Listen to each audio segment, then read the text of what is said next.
Because sitting on the kitchen counter like a bomb was a thick envelope, cream-colored, wax-sealed, and heavy with meaning. Her name was handwritten across the front in a bold, familiar scrawl. Harvey Delacroix.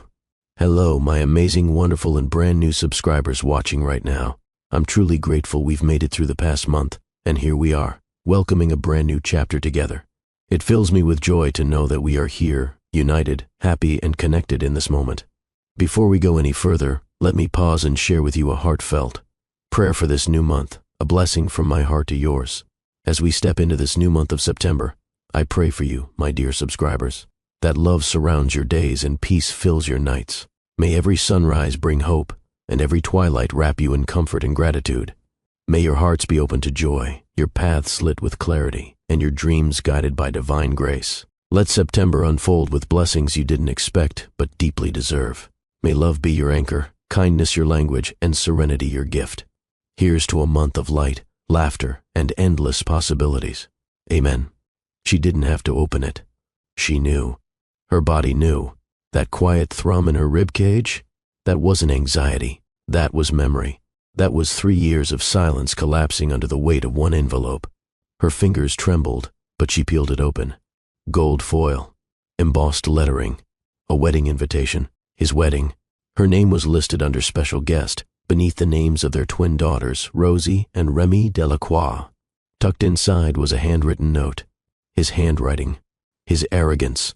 His power game wrapped in pleasantries. Dear Briar, I hope you're well. I'm getting married. I thought it only right that Rosie and Remy see their father celebrate love once more. Your presence would complete the picture. It would mean a great deal to me, and to them. Warm regards, Harvey. She let the note fall to the table like a shard of glass. Complete the picture? This man once stood before an altar, promised her forever, kissed her while the world applauded. Now he wanted her to show up as a chapter marker in his next story. She looked up at the ceiling, biting down the familiar sting behind her eyes. She wasn't going to cry. Not for him. Not again. From the hallway, little Remy peeked in. Mommy. Briar answered, masking the storm in her voice. Is that from Daddy? Briar nodded slowly. Rosie appeared beside her twin. Are we going to see him? A pause. Briar looked at their hopeful faces, 2 soft brown faces with Harvey's cheekbones in her eyes, and she smiled.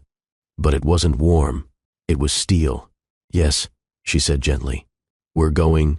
Briar didn't need to ask why Harvey had invited her. Optics. Control. Spectacle. He wanted to parade the ex-wife who'd moved on gracefully. The twins he didn't raise but claimed. The image of closure wrapped in couture. He expected humility. He would get presents. She folded the invitation, placed it inside a drawer, and walked to her bedroom, pausing briefly at the mirror. Her reflection stared back, high cheekbones, dark coiled hair, skin kissed by strength and sunlight, and eyes that had forgotten how to beg. This wasn't the woman who cried in that marble bathroom 3 years ago. This was the woman who raised 2 daughters alone, built a consulting firm from dust, and healed without anyone watching. If he wanted a performance, she'd give him the whole damn show. But this time, she wasn't stepping into his world to be devoured. She was stepping in to remind him who built it. The invitation stayed in her drawer, unopened again, but never out of mind. It was like it pulsed under the wood, radiating something ugly and unfinished.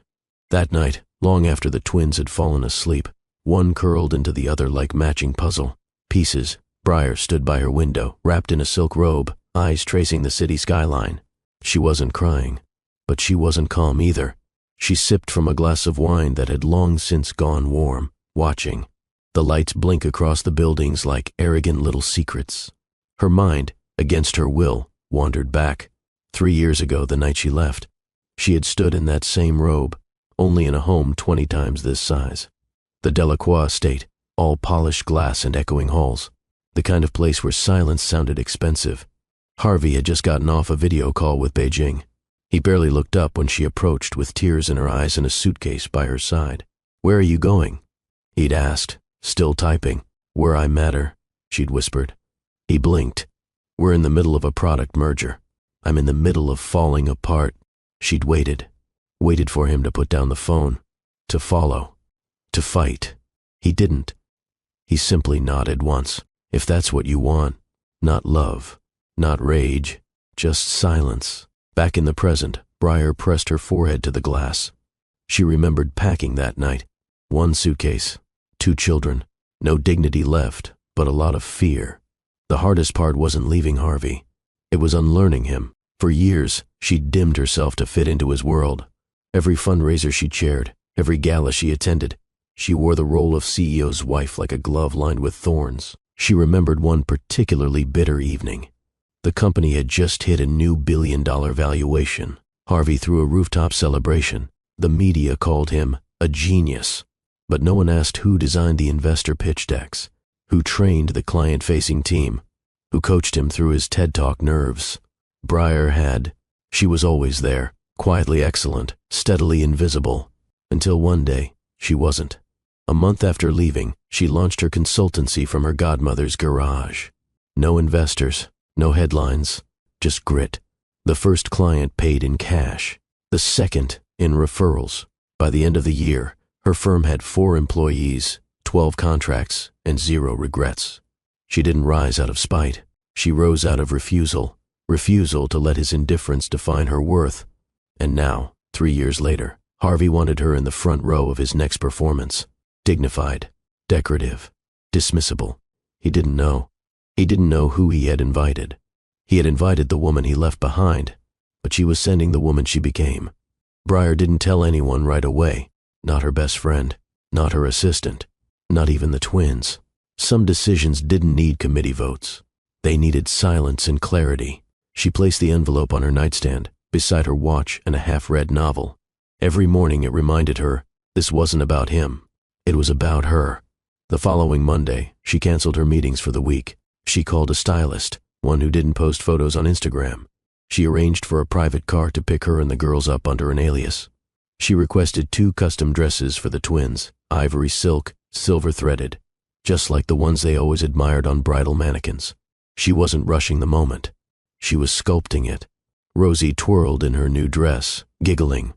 Do we get to wear tiaras too? Briar smiled, zipping up Remy's back. Yes, baby, you're royalty. Remy tilted her head. Will Daddy like it? Briar paused. She knelt between them and placed a hand on each of their tiny shoulders. We're not dressing to impress anyone, she said gently.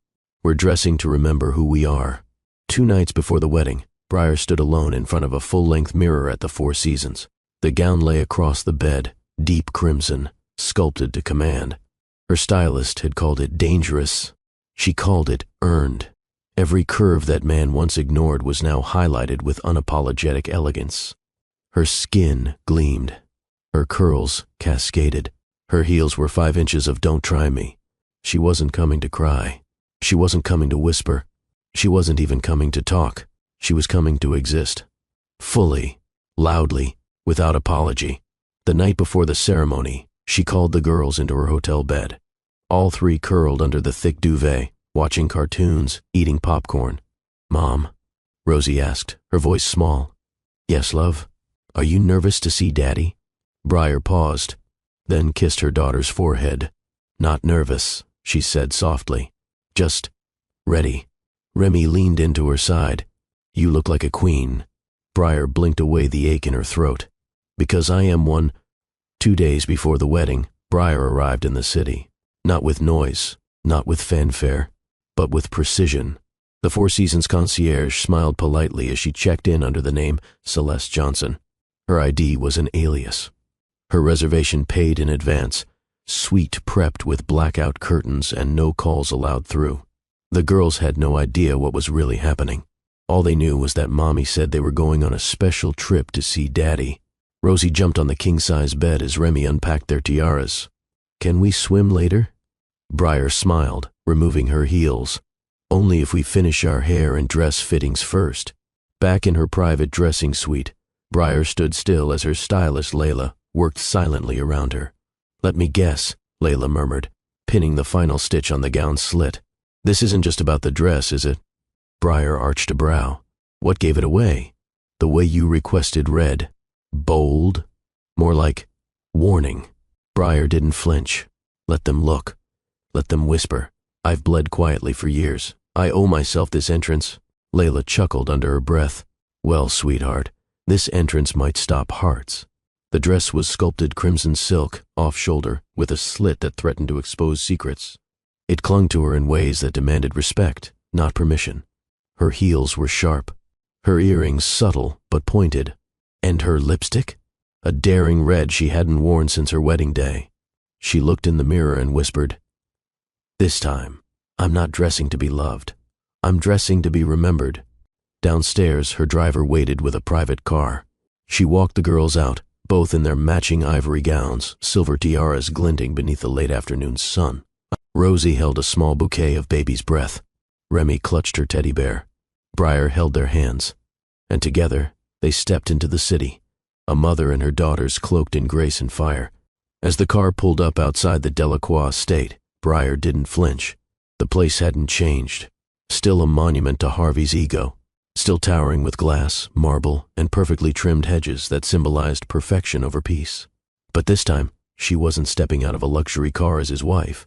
She was stepping out as his consequence. Guests fluttered around the estate lawn. Photographers snapped away. No one recognized her, yet. Not until she climbed the front marble steps. A hush followed. A few heads turned. Then more. Then silence. Because standing there in crimson, flanked by two glowing girls in white, was not the ex-wife. It was the woman he let go. The Delacroix estate had been transformed into a spectacle of obscene wealth. Champagne flowed from marble fountains. Imported orchids lined the aisle in blushing white. String quartets played in the distance, and crystal chandeliers hung like jeweled thunderclouds above the ballroom entrance. Everyone in attendance carried names that lived in headlines, portfolios, and political circles. The air itself reeked of elitism. And still, everything stopped when Briar walked in. No announcement, no trumpet, just her silhouette against the entrance light. One hand held Rosie's, the other held Remy's, and between them they walked like a trinity, two innocence-bound daughters and the woman who taught them grace without noise. Her dress glimmered. The slit revealed a dangerous length of thigh with each step. Her neckline dipped low, but never desperate. Her collarbones framed defiance. The diamonds on her wrist didn't scream, they whispered. And her face? Calm, gorgeous, untouchable. Harvey was mid-conversation with a state senator when he caught a glimpse. The flute slipped slightly in his hand. He blinked, once, then again. It wasn't just the dress.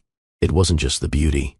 It was her poise, her refusal to shrink, her refusal to perform for the space he built without her. Rosie and Remy smiled up at him, unaware of the stares gathering around them. "Daddy," they chirped in harmony. He crouched down as they ran into his arms. But his eyes never left Briar, and hers never met his. She looked through him like he was glass, like he didn't matter, and it gutted him. From the side, Anastasia Renwick, Harvey's fiancée, approached in her soft white gown. She was everything polite society praised, slim, golden-haired, mannered, a living sculpture. But next to Briar, she looked like an expensive afterthought. "Is that her?" Anastasia asked tightly. Harvey nodded. His throat worked before he could speak. "Yes, and those two little girls, our daughters." Harvey straightened up slowly as Briar walked past him. The scent of her perfume reached him first, warm vanilla and subtle spice. The memory of her laugh hit next. Then the realization. He had underestimated her. He'd invited her expecting peace, polite tolerance, the silent nod of a woman who'd moved on. But what he got was a woman who rose. "Briar," he managed, almost breathless. She turned, just slightly, not enough to acknowledge, just enough to remind him she heard. Across the ballroom, Anastasia slipped her arm into his. Her grip was tight, her whisper sharper. "She's here for a reason. You know that, don't you?" Harvey didn't respond, because deep down, he did know. And it wasn't revenge. It was something worse. It was unfinished. The ballroom didn't fall silent. It recalibrated.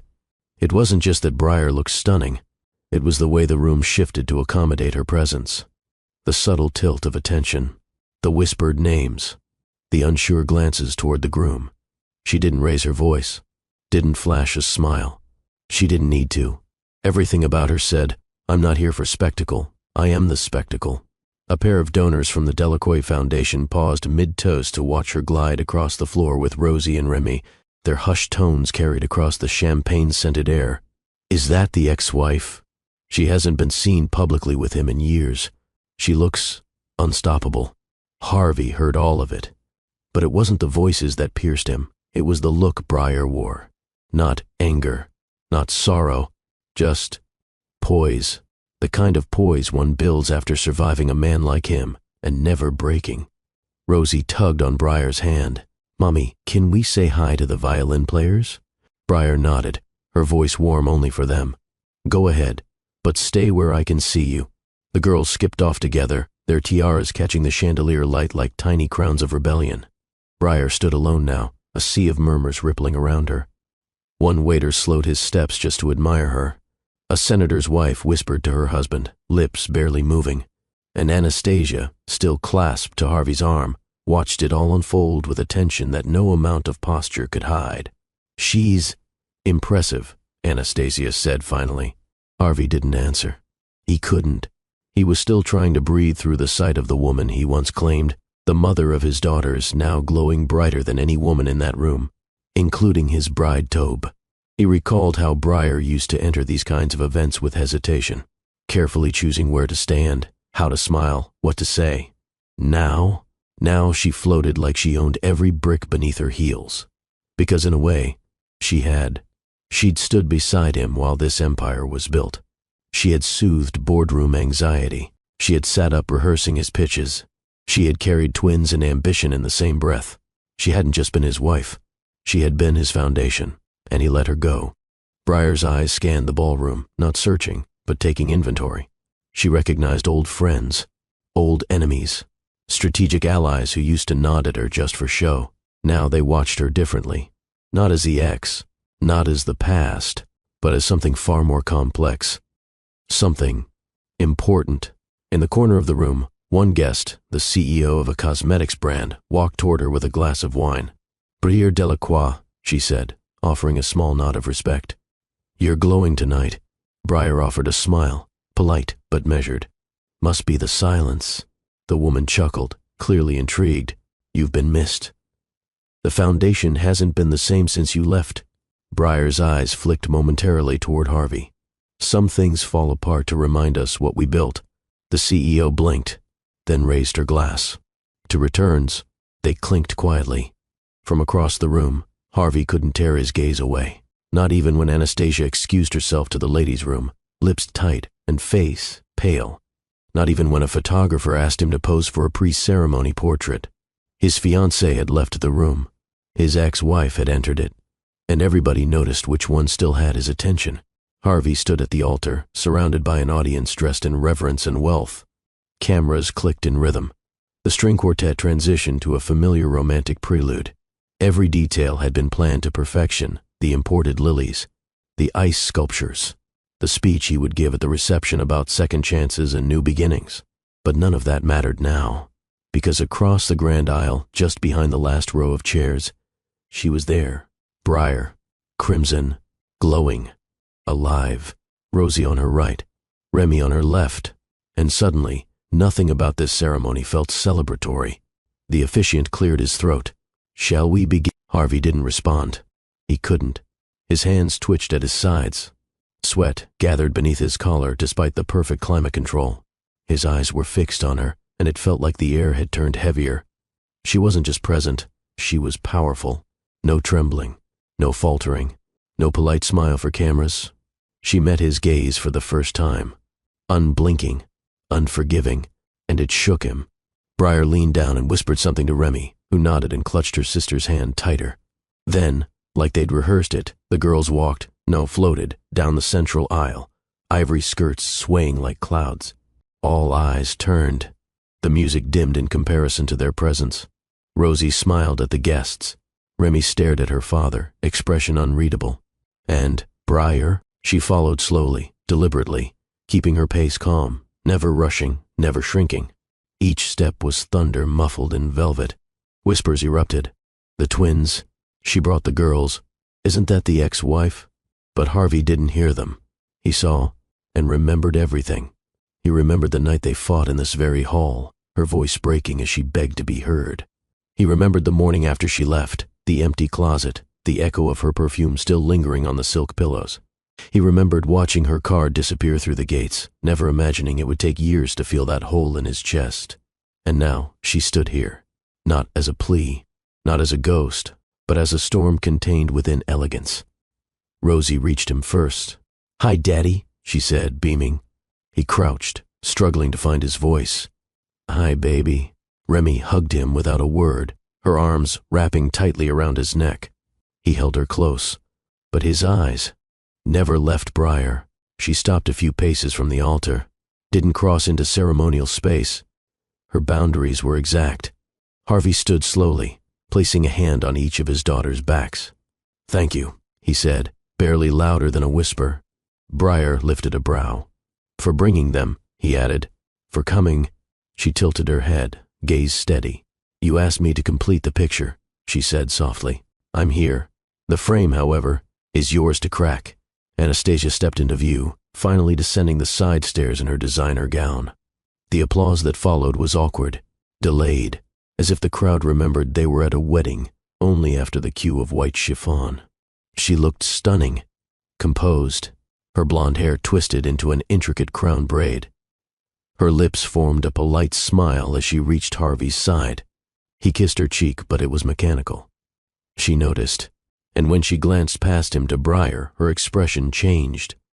Not jealousy, awareness, the kind that comes when you realize your groom hasn't just seen his ex, he's remembering his wife. The priest signaled for the ceremony to begin. Harvey cleared his throat, nodded once, but something inside him had shifted. The past wasn't behind him. It had just walked in, flawless, uninvited, and unbothered. And suddenly, he wasn't standing in front of a new beginning. He was standing between what he wanted and what he lost. The ceremony hadn't officially started, yet the atmosphere had already shifted. The string quartet resumed their delicate harmony, filling the strained silence with soft notes. But the tension in the air was unmistakable, especially in the front row, where Briar sat, regal and unreadable, as her daughters fluttered like doves between two worlds. Rosie clung to her little satin purse as she skipped toward Anastasia, her face alight with childlike joy. "You're really going to marry Daddy?" she asked, wide-eyed. Anastasia crouched slightly, caught off guard. "Yes, sweetheart, I am." Remy appeared beside her sister. "Will that make you our new mommy?" There was a pause, a long one. Anastasia's smile thinned just slightly. "Well, I suppose I'll be part of your life, yes?" Remy blinked up at her. "But we already have a mommy." Rosie nodded eagerly. "And she's the best." Anastasia chuckled awkwardly, smoothing the front of her dress. "Of course. No one can replace her." From her seat, Briar heard everything. She didn't smile, didn't react. She just watched, measured, composed. Harvey stepped in, clearing his throat. "Girls, why don't you sit with Mommy now? The ceremony's starting." Rosie turned to him. "Daddy, are you happy?" The question landed like a stone dropped into a frozen lake. He crouched to her level, trying to steady his breathing. "Yes, baby, I am." Remy tilted her head. "You look sad." He blinked, swallowed. Weddings are emotional, even for grown-ups. Briar rose slowly and walked toward them. Not rushed, not dramatic. She placed a hand gently on Remy's back. "Come, girls." Rosie grabbed Harvey's hand and gave it a little squeeze. "Even if you're marrying someone else, I still love you, Daddy." His throat tightened. "I love you too." Then she looked up at him once more, eyes big and honest. "Are you still in love with Mommy?" Even Briar froze for a moment. The question wasn't meant to stir chaos. It was just curiosity. Pure. Anastasia's jaw clenched slightly. Harvey opened his mouth, but no sound came out. Rosie, satisfied with her question, skipped back toward the guest seating. Remy followed, silent but watchful. Briar didn't wait for a reply either. She simply turned and walked away. Guests whispered more audibly now. Some leaned in toward one another. Others looked toward the altar, wondering if the man standing there still had his heart anchored to the woman seated among them. A renowned fashion editor muttered to her date, "She carries herself like she owns the estate." A former investor in Harvey's company muttered, "She used to help him run it." Word is, he built the launch strategy off her spreadsheets. Back at the altar, Harvey adjusted his cufflinks, jaw tight. Anastasia took her place beside him. "You're not even pretending to be present," she whispered. His eyes flicked to hers. "I am. Just give me a second. This isn't about her anymore," she said, voice barely above breath. He looked forward again. "You're right." But his tone betrayed him. He wasn't convincing. Not to her. Not to himself. In the second row, Remy leaned over to her mother. "Is Daddy nervous?" Briar looked down at her, brushing her hair back. "Maybe," Rosie added. "Why didn't you marry someone else too, Mommy?"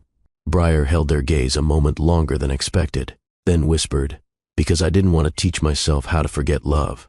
I wanted to teach myself how to grow from it." The girls didn't fully understand, but they nodded anyway. Because sometimes children don't need full explanations. They just need honesty. And as the priest lifted his voice to officially begin the wedding, it became clear, to everyone present, this wasn't going to be the celebration anyone expected. The groom looked distracted, the bride looked uncertain, and the woman in the crimson gown looked unshakable. The ceremony pressed forward. But for Harvey, each word from the officiant faded under the noise in his own mind.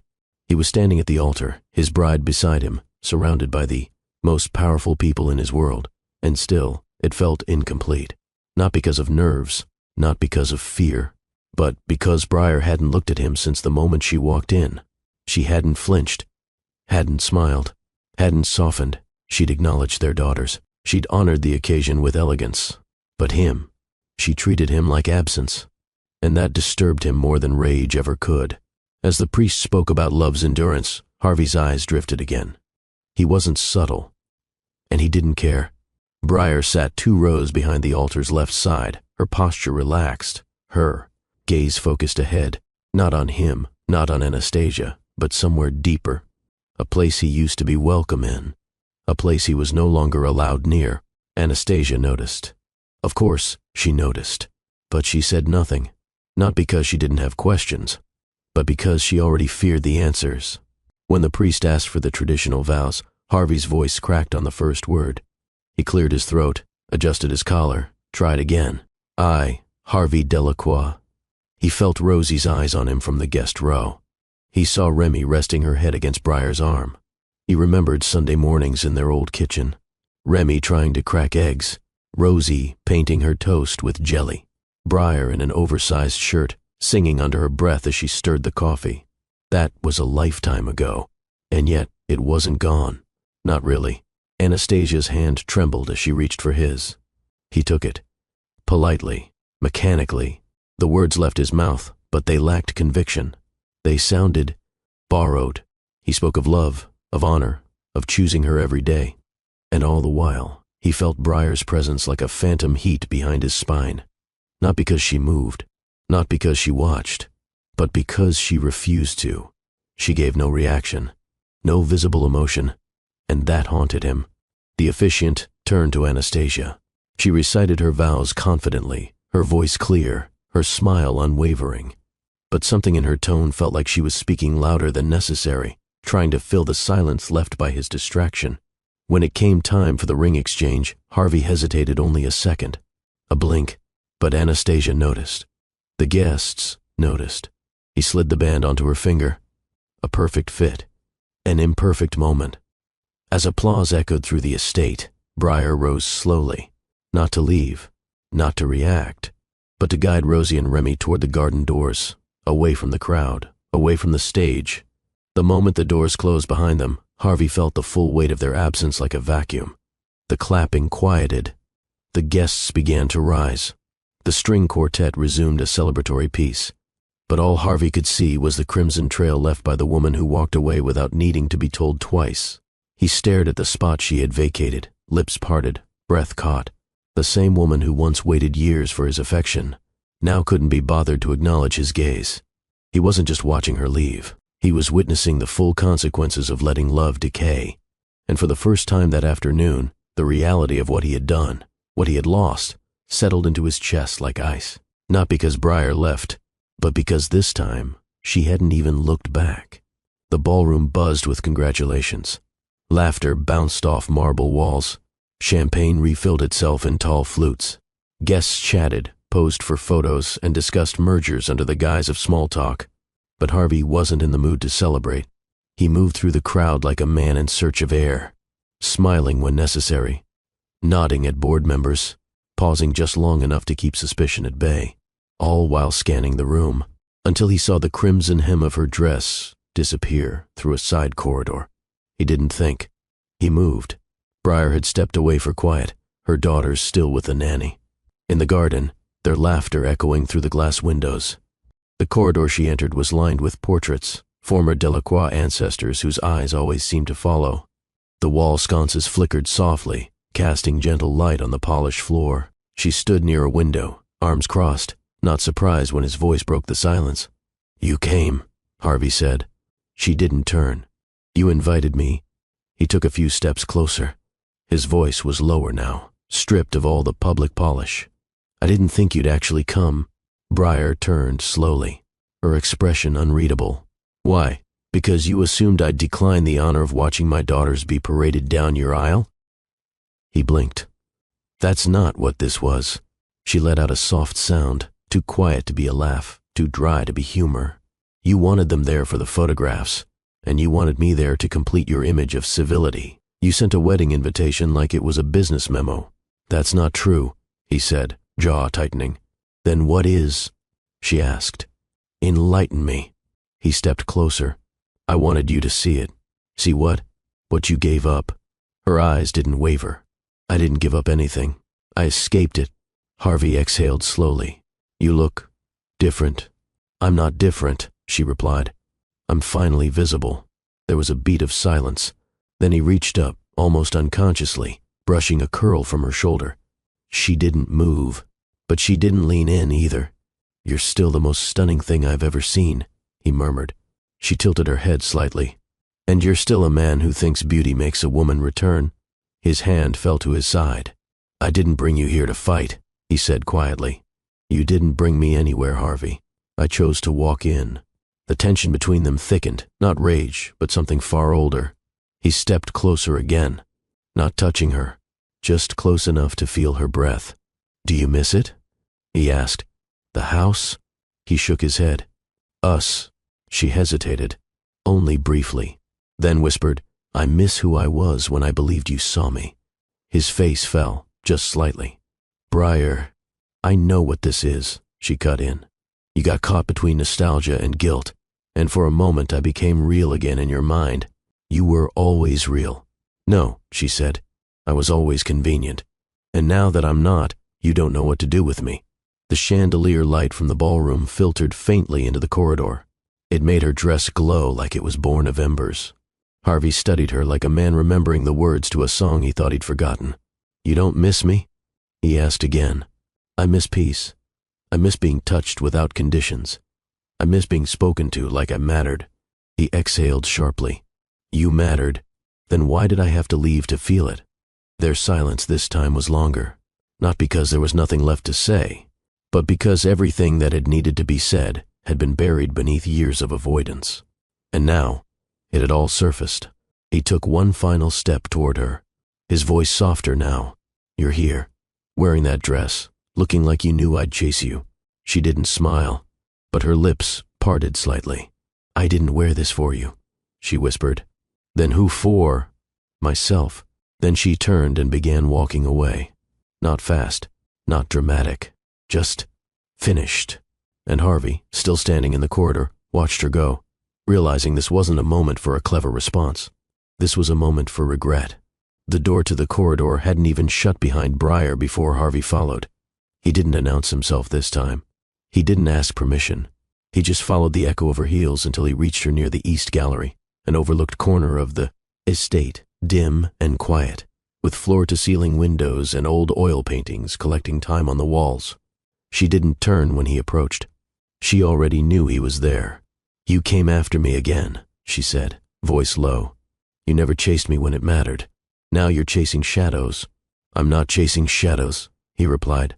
"I'm chasing the only thing I should have fought for." She turned then, slowly, controlled, her face unreadable. "No, Harvey.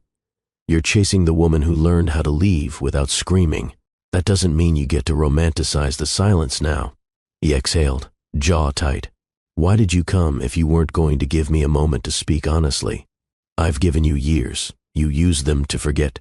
His eyes searched hers, but she wouldn't give him softness. Only truth. You wanted a performance, she said. That's what that letter was. That ridiculous note inside the invitation. You wanted optics, proof that your past applauded your future. I wanted our daughters there. They would have been there, she replied, her voice sharp now. Even if you hadn't added that little flourish at the end, your presence would complete the picture. He rubbed the back of his neck. I didn't know how else to ask. You didn't need to ask. Her voice dropped. You could have just picked up the phone, but you sent a wax-sealed performance request, and now that I didn't fall in line, you're unraveling. He stepped closer, voice taut. Because you still affect me. I'm not a drug, Harvey. You don't get to blame me for how you feel. He looked at her like he was seeing her for the first time. How did I never see this version of you when we were together? You saw her, she replied. You just didn't respect her. You liked the quiet version better. The polite one. The one who smiled in photos and apologized when your voice got cold. He winced. You think I wanted that? I think you didn't care enough to ask. The room settled into a thick silence. Outside the window, lights from the garden flickered. Somewhere down the hall, laughter spilled from the reception. But here, everything stilled. Harvey's voice dropped. When I saw you today, I didn't feel like a man getting married. I felt like a man watching a fire he once lit burn in front of him, and realizing he never knew it would survive without him. She blinked once, slowly, then stepped toward him, voice soft but razor sharp. I didn't survive you, Harvey. I outgrew you. The breath left his chest in one slow exhale. I never stopped wanting you, he said. You stopped choosing me. He looked down. I didn't know how to balance all of it. She gave a half nod. You always had a gift for keeping your empire afloat. You just didn't want to hold both the crown and the woman who helped build it. The gap between them closed in a breath. He reached out, gently this time, hand resting on her waist as if asking for permission. She didn't move away. Tell me you didn't feel anything when I kissed you last time, he said. When we collided in that hallway, just before the ink dried on our divorce, her eyes narrowed. I felt memory. That's different from love. His thumb moved across her waist in a slow, reverent stroke. But it wasn't nothing. No, she whispered. It was something unfinished. He leaned forward, just slightly, their faces close enough to share breath. Can I finish it? She didn't answer. Not with words. But she didn't step away. Not yet. But the air felt charged, dense with things unsaid, moments that had hovered too long in unfinished corners. Harvey's fingers were tentative on her waist, like he knew any pressure would be met with fire. She should have stepped back. She didn't. Their faces hovered inches apart. Her breath grazed his lips. His eyes moved between her mouth and her eyes, asking a question he didn't know how to speak out loud. And still, she didn't move. The kiss happened without warning. Not soft, not violent, just inevitable. His mouth captured hers like a man finding air after years underwater. Her lips responded with equal force, controlled but not uncertain. Her hands moved to his chest, not to push him away but to steady herself. Because the moment felt disorienting, familiar in the worst way, devastating in the best. Harvey pulled her closer, deepening the kiss. His body remembered her without hesitation, the curve of her lower back, the slope of her spine, the rhythm of her sighs. But this wasn't nostalgia. It was something else, something buried and restless. She moaned quietly against his mouth, the sound catching between their bodies like a secret. His hand slid along the slit of her gown, fingers brushing bare thigh. She gasped. You wore this for a reason, he breathed against her ear. I wore it for me, she replied, voice tight. But I don't mind letting you suffer for it. He chuckled, then kissed her again, harder this time, more desperate. She let him. For a moment. When they broke apart, their chests rose and fell in uneven rhythm. His forehead pressed to hers. I shouldn't want you like this. But you do. I can't marry her now, he said. Not after this. She stepped back slightly, just enough to break the magnetic pull. You already married her, Harvey, with your vows, your promises, your silence. He looked at her like she'd just pulled the floor out from under him. I meant what I said to you. I know, she said. That's the part that makes it worse. He reached for her again, slower this time. Hands trembling now, not with lust but with uncertainty. Her body leaned into his instinctively. Years of habit, years of ache. But her mind screamed. This wasn't her home anymore. This wasn't her man. This wasn't her moment. It was a temptation, not a truth, and she had promised herself never to trade healing for heat. She moved away, not with anger, but with clarity. Harvey stood still, arms loose by his sides, looking at her like a man who did just touch something holy and knew he could never deserve it again. Briar smoothed the side of her dress, reclaimed her breath. Some things don't get resolved, she said quietly. They get remembered. He nodded once, swallowed. Is this goodbye again? She held his gaze. It's what you should have said the first time you let me walk away. And with that, she turned and walked down the corridor. Her steps were even. Her heart wasn't. But her decision was clear. She wasn't his anymore, and she wouldn't let one kiss convince her otherwise. The music drifted upward from the ballroom below, muffled by marble and distance. Briar stood in the hallway outside the guest suite, staring at the ornate brass doorknob like it was a decision she hadn't agreed to make. Harvey had led her here. Quietly, carefully. He hadn't begged. He hadn't touched her again. He just walked, glanced back once, and waited. And she followed. The door closed with a soft click behind them. The room was drenched in gold light, lamps lit low, shadows stretching over soft sheets. She remembered this suite. It used to be her retreat when the boardroom became too loud or the public appearances too suffocating. Now it was foreign, familiar only by memory. She turned to face him. His jacket was gone, his collar unbuttoned, hands at his sides. But his eyes, they weren't confident. They were wide, nervous, because for the first time in his carefully curated life, he didn't know what she was going to do. I should leave, she said quietly. He nodded. Then why haven't you? She didn't answer. Instead, she walked toward the window, her reflection catching in the glass, crimson, wild curls, shoulders pulled back. She looked like a woman on the edge, not of breaking, but of surrender. Harvey moved behind her slowly. No sudden gestures, no assumptions, just proximity. You haven't said anything since the kiss, he said. Because I don't want to talk myself out of clarity. Is this clarity? He asked. Or is it fear dressed as control? She turned then. Fully. Her hands were at her sides, open, not clenched. I'm afraid of repeating pain, she admitted. But I'm more afraid of pretending I feel nothing. He stepped forward. Carefully. One breath at a time. You don't have to pretend with me. She reached for the zipper on her dress. Slowly. Deliberately. He froze as the crimson fabric slid off her shoulders and pooled around her ankles. She stepped out of it, standing there in nothing but lace and skin, her body a story of survival written in curves and scars. He didn't touch her. Not at first. He just looked. Not like a man staking claim, but like a man remembering where he lost everything. Then he moved. His hands found her waist. His mouth found her shoulder. She gasped as his lips traced old paths, as his hands relearned the weight of her body. When they reached the bed, it wasn't rushed. He lay her down like she was sacred. No words, just breathing. Just skin. His mouth moved over her ribs, her thighs, the center of her belly where two daughters had once grown. She threaded her fingers through his hair, eyes closed, chest open. And when he entered her, it was slow, deep, reverent, like he was searching for forgiveness in every stroke. She arched into him, not to forget the years apart, but to feel them. Every thrust whispered, I'm sorry. Every moan answered, then show me. The bed creaked. The world disappeared. And somewhere in that hour, they stopped being exes. They became something unnamed. Afterward, he lay beside her, hand tracing the slope of her hip. You're not wearing your ring anymore, he murmured. I buried it in the garden the day your assistant booked your birthday trip, without asking me first. He smiled, sad and small. You really did become fire. I always was, she said, turning to face him. You just stopped noticing the heat. He kissed her shoulder, not hungrily, but with reverence. They lay in silence, her head on his chest, his heartbeat loud beneath her cheek. For a moment the world paused.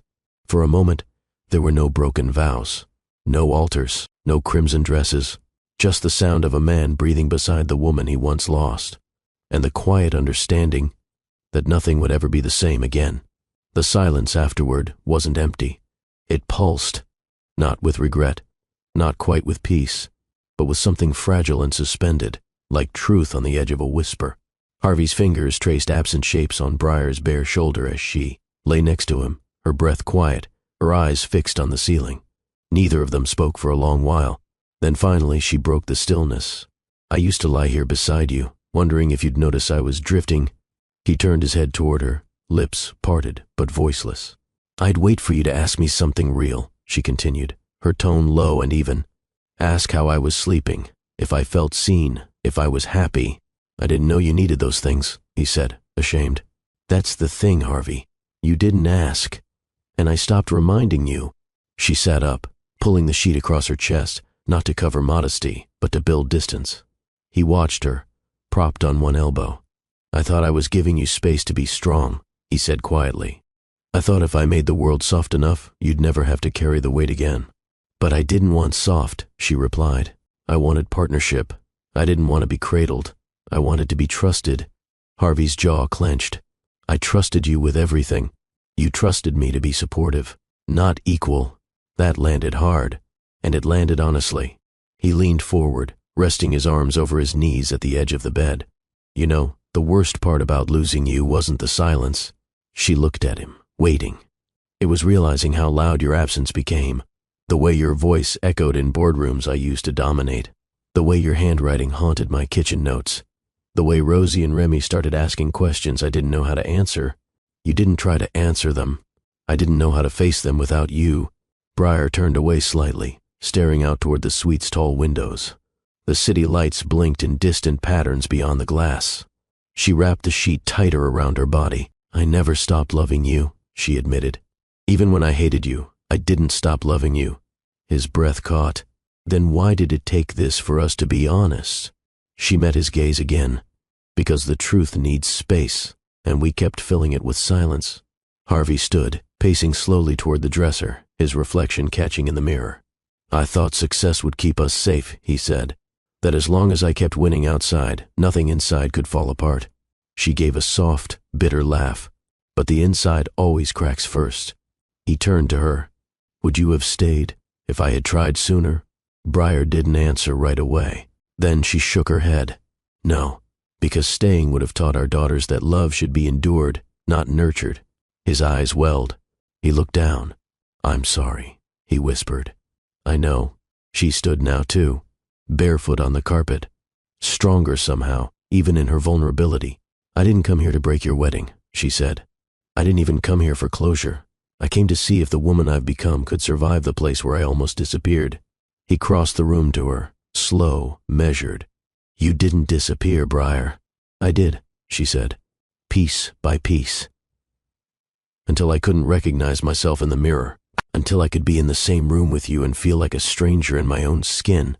He reached for her hand. She let him take it, but she didn't move closer. "I don't expect you to forgive me," he said, "but I'd give anything to deserve your trust again." She studied him for a long moment, then leaned forward, pressed her lips to his forehead. "I don't need you to deserve it," she said. "I need you to rebuild it, brick by brick, and not for me, but for Rosie and Remy, so they never grow up thinking love is something that arrives polished." He nodded, barely breathing. "Then I'll start now." "Start with honesty," she said, "with accountability, and with letting go of the version of me you remember." "Because I've changed."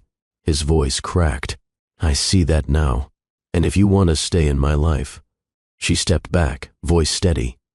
"You have to meet the woman I am, not the wife you lost." He didn't speak again.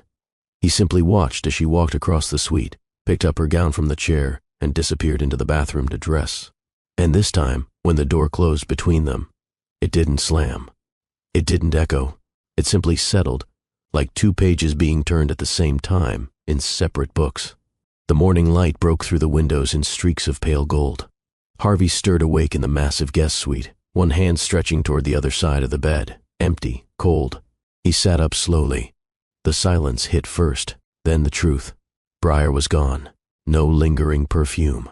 No rustle in the sheets. just a carefully folded crimson gown draped over the chaise near the window, and on the nightstand, a small cream-colored envelope. No wax seal this time. No theatrics. Just his name, handwritten in steady strokes. He picked it up with unsteady hands. Inside, a single note. No greeting. No signature. Do not confuse intimacy with return. What we shared last night wasn't about revenge.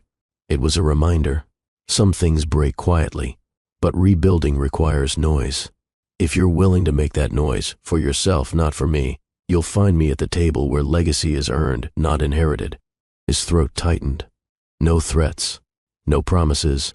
Just clarity. She hadn't come to destroy his wedding. She hadn't come to seduce or shame him. She had come to remind him that she was never a footnote in his story. She was a chapter he abandoned, but who continued writing without him. Downstairs, the estate buzzed faintly with the sound of staff clearing the remnants of the celebration. The reception had ended hours ago, guests filtering out long before midnight, tension thick and unspoken. Anastasia had slept alone. And Harvey, he hadn't returned to the ballroom. He'd stayed here, with Briar, and now she was gone.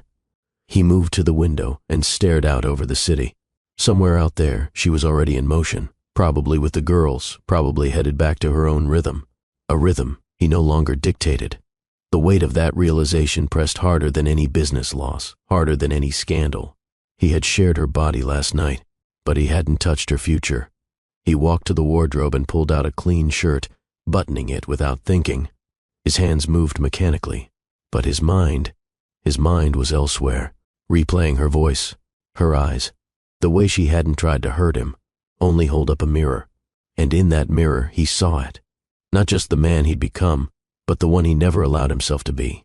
He folded the note and placed it in his inner jacket pocket, not to discard, but to carry, not as guilt, but as compass. As he exited the suite, one of the staff members passed by, pausing awkwardly. "Mr. Delacroix, your wife is waiting downstairs." He cut her off gently. "No, she's not my wife." The woman blinked. "I meant—" He shook his head. "It's all right." And he walked past, down the corridor, down the stairs, through the doors of the ballroom he once built to dazzle. No longer dazzled, no longer distracted, just a man who finally understood the difference between a celebration and a covenant.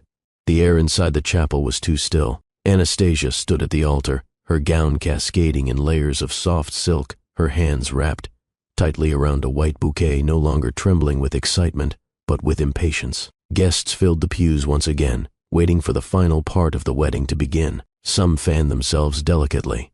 Others whispered, eyes flitting toward the entrance with growing concern. Harvey was missing. The priest adjusted his vestments and checked his watch. The pianist glanced up from her bench, confused.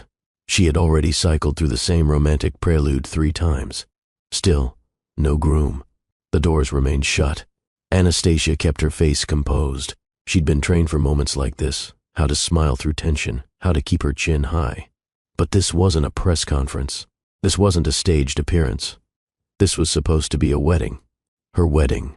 And the man she was to marry had disappeared after a public, too long conversation with his ex-wife and a reception that had turned cold before the champagne flutes were even cleared. She turned slightly to her maid of honor. "Where is he?" Anastasia whispered. The woman gave a helpless shrug. "I haven't seen him since last night."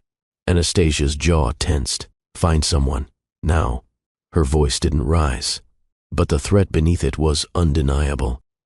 At that same moment, the back doors of the chapel opened. But it wasn't Harvey.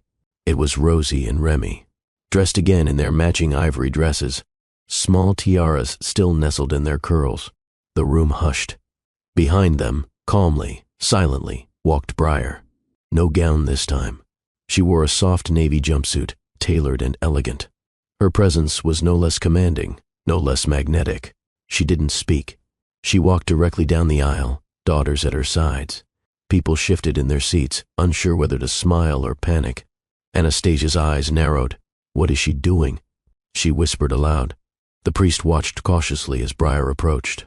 Rosie stepped forward, clutching a sealed envelope in both hands.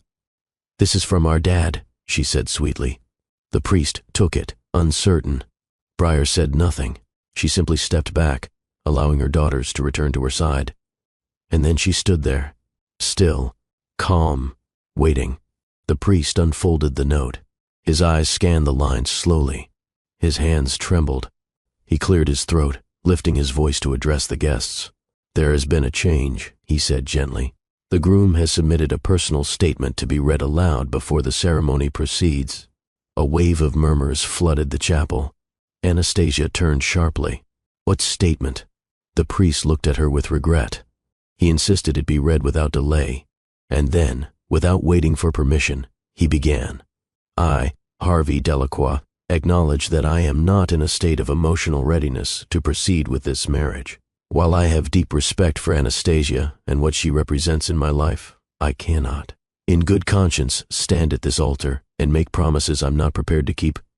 I have recently confronted the truth that I am still emotionally, mentally, and physically connected to my ex-wife, Briar Delacroix. Our connection is unresolved not by circumstance, but by my failures to give her the attention, partnership, and respect she deserved. To proceed with this wedding would be dishonest, not just to Anastasia, but to myself, my daughters, and every person in this room. I deeply apologize to all present. I apologize most to the woman beside me, but this ceremony must not continue." Gasps echoed, then silence. Then the bouquet fell from Anastasia's hands, landing softly against the altar steps. She turned slowly. Her eyes glassed over, her voice catching in her throat. "I see," she said quietly. She didn't cry. She didn't argue. She simply stepped down, heels echoing through the stunned chapel, and walked straight down the aisle, past Briar, past Rosie and Remy, past guests who parted without a word. The doors opened. She disappeared into the daylight. The priest folded the letter with shaking hands. Briar turned to her daughters. "Let's go." They nodded. No one stopped her. No one dared. She walked out the same way she had entered, graceful, untouched, and absolutely certain of who she was. This time, she hadn't been invited. This time, she had delivered the truth, and left with it. Harvey stood behind the chapel wall, just out of sight. "Hello, my amazing family." Quick pause before we dive deeper. "I'd love for you to be part of this journey. If you're enjoying what you've seen so far, hit that like button to let me know. And drop a comment with your thoughts or questions. I read every single one. Don't forget to subscribe so you won't miss what's coming up next, because trust me, it's only getting better from here. Your support really helps this channel grow, and it makes all the difference in bringing you more content you'll love. He hadn't planned to stay hidden. He hadn't planned most of this. But when Briar left his suite that morning, gown slung over one arm, voice steady but eyes unreadable, he knew. The ceremony wasn't going to happen, at least not the one written into the program. He had sat at the desk in the corner of the room for over an hour, writing and rewriting the letter. No legal team, no PR phrasing, just the truth. When he finally sealed it, he handed it to a trusted staff member and asked one thing. "Make sure Rosie gives it to the priest. She'll know when." Then he stood in the hallway and listened as the priest's voice broke the silence. Listened as his confession scattered into the crowd like wind against polished glass. Listened as Anastasia walked out without looking back. He didn't follow her. He couldn't. Because what shattered wasn't just a wedding, it was a lie that had overstayed its welcome. Now, from behind the carved wood panels and flowered archways, Harvey stepped out into the aisle. The guests turned, not with applause, not with admiration, but with quiet curiosity. They had seen him fall apart in slow motion, and they were wondering what came next. He didn't speak to them, didn't offer an apology or a statement. He walked straight down the aisle toward the doors. Briar had just exited with the girls. He knew she wouldn't wait, but he needed one last chance to look her in the eye. Not to beg, not to bargain, but to understand if anything could still be salvaged. Outside, the sunlight hit him hard. He spotted them at the end of the cobblestone path, Briar walking between the twins, each girl holding one of her hands. A soft wind lifted the hem of Briar's navy jumpsuit. Rosie turned around first, then Remy, then Briar. Their eyes met. Harvey didn't run. He approached slowly, deliberately, like a man arriving not to win, but to show up for the first time. When he stopped in front of her, the girls looked up at both parents, waiting. Neither parent spoke first.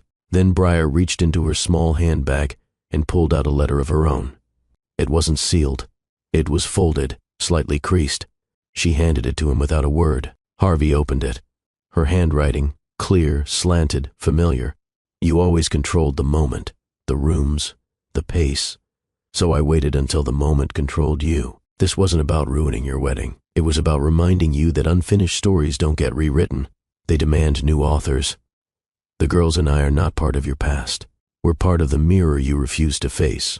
If you're ready to start again, not with the man you were, but the father you want to be, you know where we live. But if this was just a performance, let it end here. He folded the letter, slowly, deliberately. His hand was trembling, but his gaze held hers. Briar didn't smile. She didn't frown either. She simply waited. Rosie and Remy clutched her fingers a little tighter. Are you coming with us, Daddy? Remy asked softly. Harvey knelt down to their level, meeting both their gazes. I'm not sure I'm ready to come with you today, he said gently. But I'm going to get ready, every day. For as long as it takes. Rosie tilted her head. Does that mean you're not mad at Mommy? He looked up at Briar. No, he whispered. I'm not mad. Does that mean you're not mad at Mommy? He looked up at Briar. No, he whispered. I'm not mad. I'm grateful. Briar blinked once, but she gave no verbal reply. She simply turned, nodding for the girls to follow. They walked toward the waiting car. Rosie turned to wave once. Remy looked back, then forward again. And Harvey watched as the three people he once thought belonged to his past became the very future he now knew he had to earn. Inside the chapel, the mood had curdled. No one spoke above a whisper. The guests, dressed in designer silence, sat with expressions suspended between curiosity and discomfort. The altar stood empty. The florals, once lush and triumphant, now drooped under the weight of too much stillness. And Anastasia? She stood at the front, veil removed, bouquet forgotten, spine stiff with pride. But her eyes had glassed over. Her maid of honor returned from the vestibule, shoes clicking softly across the marble floor. She leaned in and whispered something. Anastasia barely moved. Then, slowly, she turned back to the pews. A full room of witnesses, and not a single soul could meet her gaze for long. Her father sat 2 rows deep, jaw clenched, watching her like a public investment gone wrong. Her mother avoided eye contact entirely. No one reached out. No one stood. She was alone, surrounded. Anastasia took 1 step forward, then another. Her train rustled against the floor as she descended the altar. She didn't cry. She didn't falter. She walked down the aisle with the same elegance she'd practiced for weeks. But this time, it wasn't toward a future. It was away from a fiction. At the end of the aisle, a photographer, young, unsure, holding a trembling camera, snapped a frame. She stopped, looked directly at him, and said, calm as a blade, delete it. The camera lowered. He nodded. She stepped past him and through the open chapel doors. No flourish, no drama, just a woman exiting the stage she hadn't realized was never hers to begin with. In the lobby, a PR rep tried to approach her. Miss Renwick, if you'd like, we can release a... Don't, she said, brushing past. You may want to control the narrative. She turned abruptly. She reached the front steps just as the valet pulled up in a sleek black town car. She slid inside, lifted her phone, and tapped out a single message. Then turned it off. Not airplane mode. Off. Back inside, Harvey re-entered through the side doors. The guests turned again, this time not in anticipation, but in uncertainty. He walked to the altar, took no microphone, made no speech. He simply stood there for a moment, looking at the space where Anastasia had been, then turned to the pews. I'll understand if you all want to leave, he said, and that was it. No apology tour, no justifications, just truth, dropped like a stone into the center of the room. A few guests stood immediately, quietly, dignified exits. Others followed. One by one, the room emptied, until it was just Harvey, the priest, and a couple of distant relatives who remained seated out of confusion more than support. He walked past them all, past the aisle he had once imagined walking with a new bride, past the doors that had been decorated for joy, and out into the fading afternoon. Outside, the press had started to arrive. Whispers, cameras, questions. He ignored them, stepped into his car, closed the door, and for the first time in a very long time, He let the silence be real. No performance, no spin, no script. Just a man sitting in the aftermath of the truth.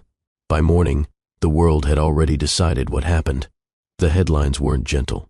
They were loud. They were surgical. Tech tycoon Harvey Delacroix abandons bride at the altar. Ex-wife Breyer reappears. Wedding ends in chaos. Renwick humiliated. Delacroix's past comes back to haunt him. It didn't matter that no one had the full story. It didn't matter that the letter wasn't leaked, yet.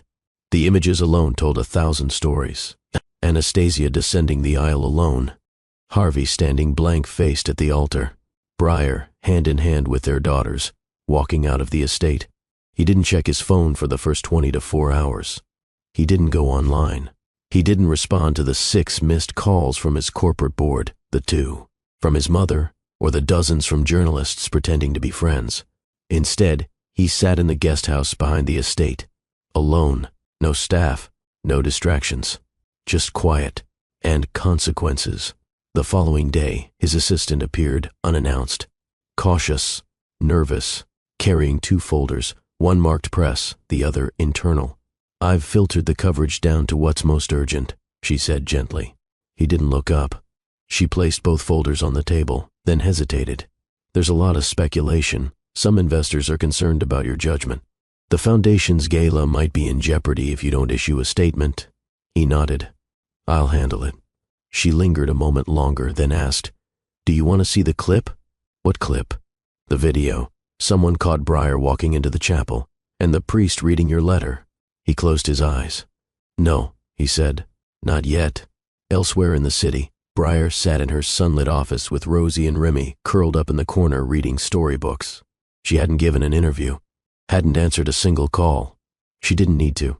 The media was doing what it always did, reshaping reality into entertainment. But her reality wasn't shaken. She had her daughters, she had her firm, and she had her name. Everything else was noise. Still, her silence became its own headline. Breyer Delacroix refuses to comment. Is she the real winner in the Delacroix disaster? Power, poise, and pettiness, what we know so far. At the Delacroix Foundation's downtown headquarters, a board meeting was called. Harvey arrived alone, dressed in muted tones, eyes clear but tired. He took his seat at the head of the long glass table. One board member leaned forward. "Is there going to be a restructuring of public leadership?" Harvey looked around. "I'm not resigning," he said plainly. "And the foundation gala?" Another asked. "Do we cancel?" "No," he replied. "We elevate it." "How?" He folded his hands. "Bring Breyer back." As co-chair, the room shifted. Whispers, raised brows. "She hasn't worked with us since the divorce," someone pointed out. "She built this foundation with me," he said. "The work has never stopped being hers. We just stopped acknowledging it." Silence. Then someone finally asked the question lingering in the room. "Are you doing this to fix your image?" Harvey met their eyes directly. Later that evening, he drafted a letter. Not for the press, not for investors, for Breyer. Not handwritten, not rehearsed, typed, clean, 1 page. He read it 3 times, didn't edit it, then sealed it and sent it by courier. She received it the next morning, opened it, alone. The words were simple. "No apology can rewrite the past, but I am done performing clarity while living in contradiction. You said rebuilding takes noise. This is me, hammer in hand. Not for us, not yet, but for the future we both put in the world. I'm ready to build. If you are too." She didn't smile. She didn't cry. She folded the letter once and placed it into the drawer beside her desk, next to the invitation that started all of this. Then she looked out the window where her daughters played in the garden, and for the first time in a very long time, she felt like the past wasn't chasing her anymore. It was finally trying to catch up. Breyer sat in the quiet of her living room, barefoot, robe draped loosely over her. Shoulders, the steam from her untouched tea rising in thin, delicate strands. The girls were napping upstairs. Outside, the city pulsed with its usual hum, but in here, everything was still. Not peaceful, just suspended. The kind of stillness that follows after impact, where the dust hasn't yet settled, and the body is waiting to feel whether it's bruised or just breathless. Everyone seemed to think she'd won. Social media called her poised, strong, Strangers referred to her as a symbol. Her inbox was flooded with messages from women she didn't know, thanking her for the example, calling her brave. She didn't feel brave. She felt hollowed out, not because she regretted anything, but because survival wasn't supposed to feel like silence. The truth no one told you was that choosing yourself, even when it's the right thing, still came at a cost. The noise might subside, the headlines might change, but the body remembers. It remembers every time it wanted to be held and wasn't. Every moment it waited to be chosen, only to watch someone else be handed your place. Every night you tried to sleep next to someone who had already let go of you silently, months before the paperwork caught up. She walked to the shelf by the window and ran her fingers along the spines of old photo albums. There was one in particular she never opened anymore. Their wedding album. Harvey in a charcoal tux. She in the dress her aunt had sewn by hand. Both of them young, hopeful, smiling like they knew how their story would end. She pulled it out, flipped through the pages without breathing too deep. There it was, his hand resting on her waist, her head on his chest. A look that could almost be called love, or something close. She closed the album and returned it to the shelf, then turned and looked out the window. In the garden, the girls were awake now. Rosie was chasing Remy around the fig tree, both barefoot, both laughing. Their joy was untouched, still intact, and that, more than anything, was what she had preserved. Not a victory, but a legacy. She stepped outside, the morning light warm against her face. The girls ran to her immediately. Rosie clung to her leg. "Mommy, can we have a picnic tonight?" "Only if you help me make the sandwiches," she said, smiling. Remy grinned. "Peanut butter and banana?" Briar nodded. "And apple slices." The girls ran off again, shouting menu ideas to each other. She stood in the middle of the garden, arms folded gently across her chest, taking in the sight of what she had fought for. Not Harvey, not a second chance, not revenge. Clarity, freedom, dignity, and in protecting those, she had given her daughters something stronger than a fairy tale. She had given them the truth, that love can fail, that people can fail, but you never have to fail yourself. Later that evening after dinner, she read them both to sleep. Rosie curled into her side. Remy whispered, "Are we going to see Daddy again?" Briar brushed a curl off her daughter's forehead. "Yes, baby, you are. Do you still love him?"